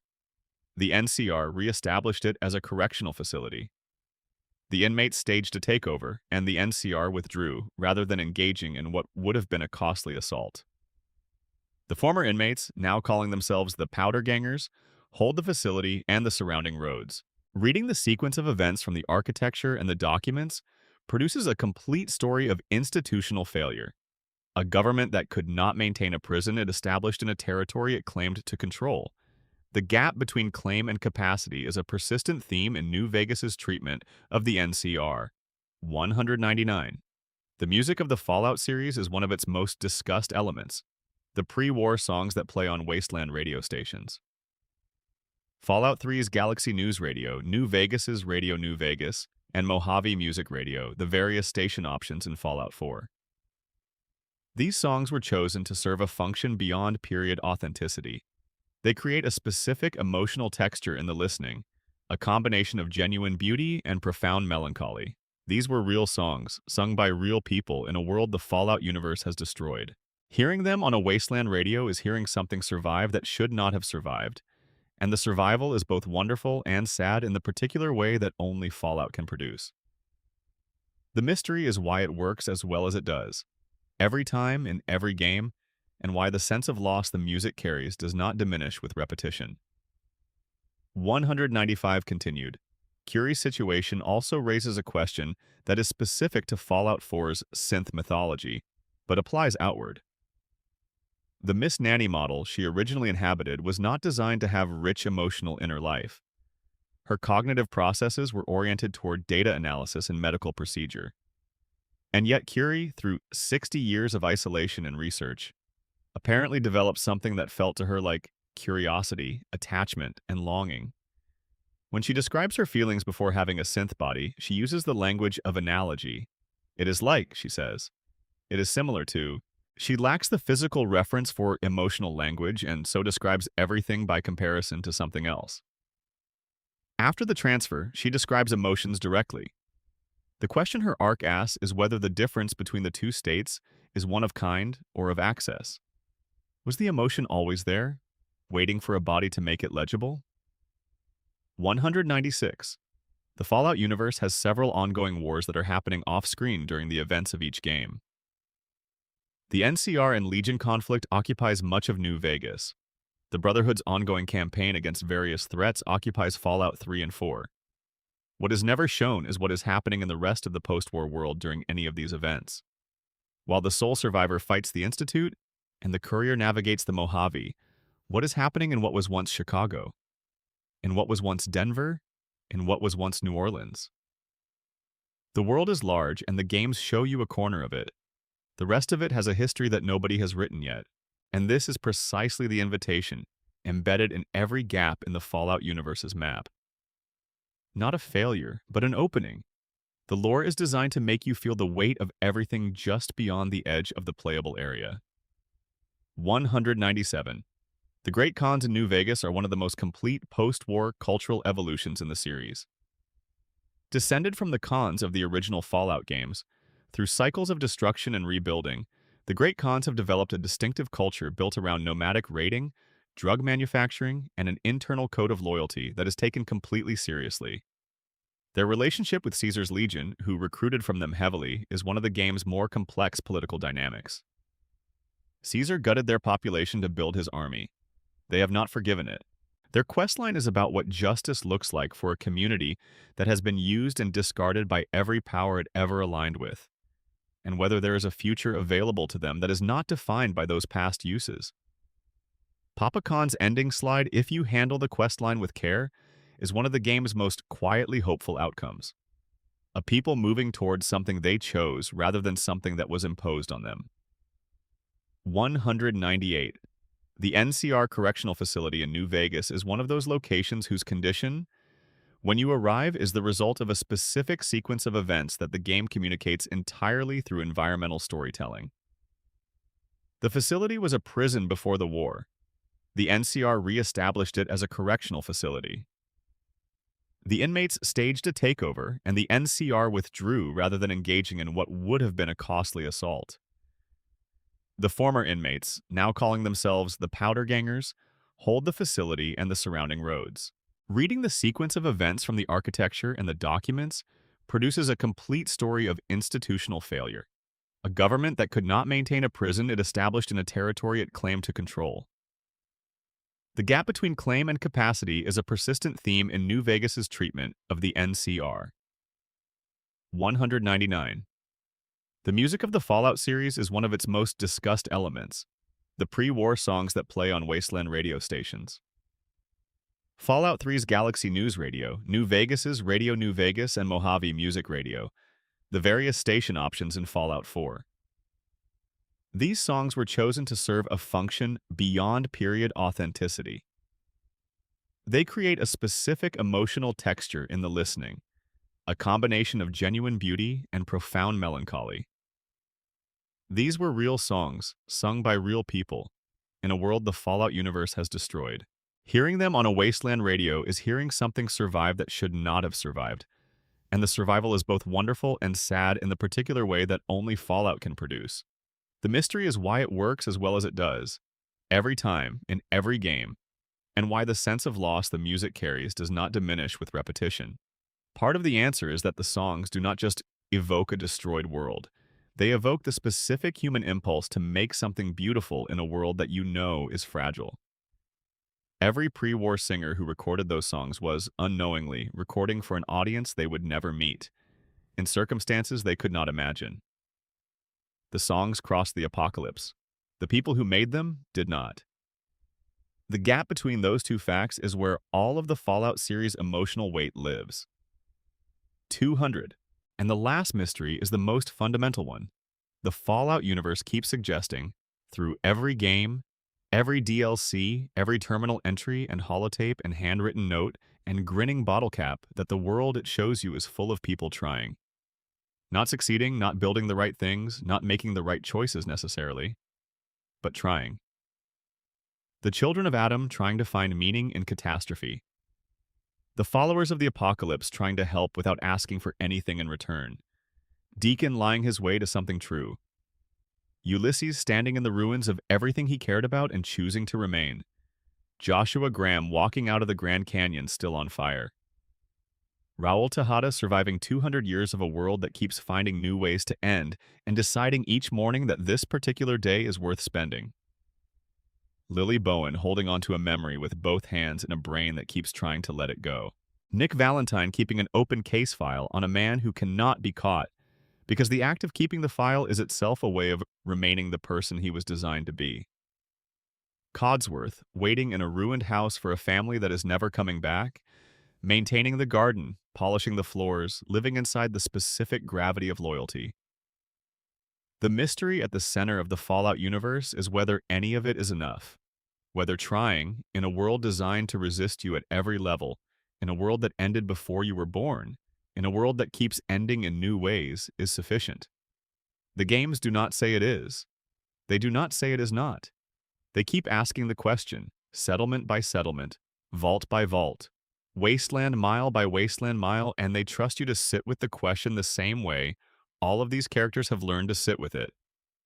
Not resolved, not answered, held carefully in the dark for as long as it takes. Which is, in a way, exactly what you are doing right now. The wasteland is quiet tonight. The stars are clear over the Commonwealth, over the Mojave, over the hollow hills of Appalachia. Somewhere out there, an old terminal is still running, waiting for a command. Somewhere, a Pip-Boy is glowing green in an empty room. Somewhere, a song is playing on a frequency that nobody is broadcasting, the signal just persisting in the atmosphere the way signals do, touching everything they pass through, carrying something from before. Sleep well. That is 200 mysteries, 200 questions from a universe built in the dust of one that burned, full of people who kept asking what came next even when the answer was dark, even when the answer was unclear, even when the answer was simply more wasteland stretching toward a horizon that never got any closer and kept being worth walking toward anyway. If any of these sent you somewhere tonight, back to a game you loved, deeper into a story you had forgotten pieces of, or just somewhere quieter in your own thoughts, then the night was well spent. A-like helps this reach people who might want to fall asleep in the wasteland too. And if you want to be here for the next long walk through another world's deepest questions, subscribing keeps the lights on. It truly means the world. Until next time. Until next.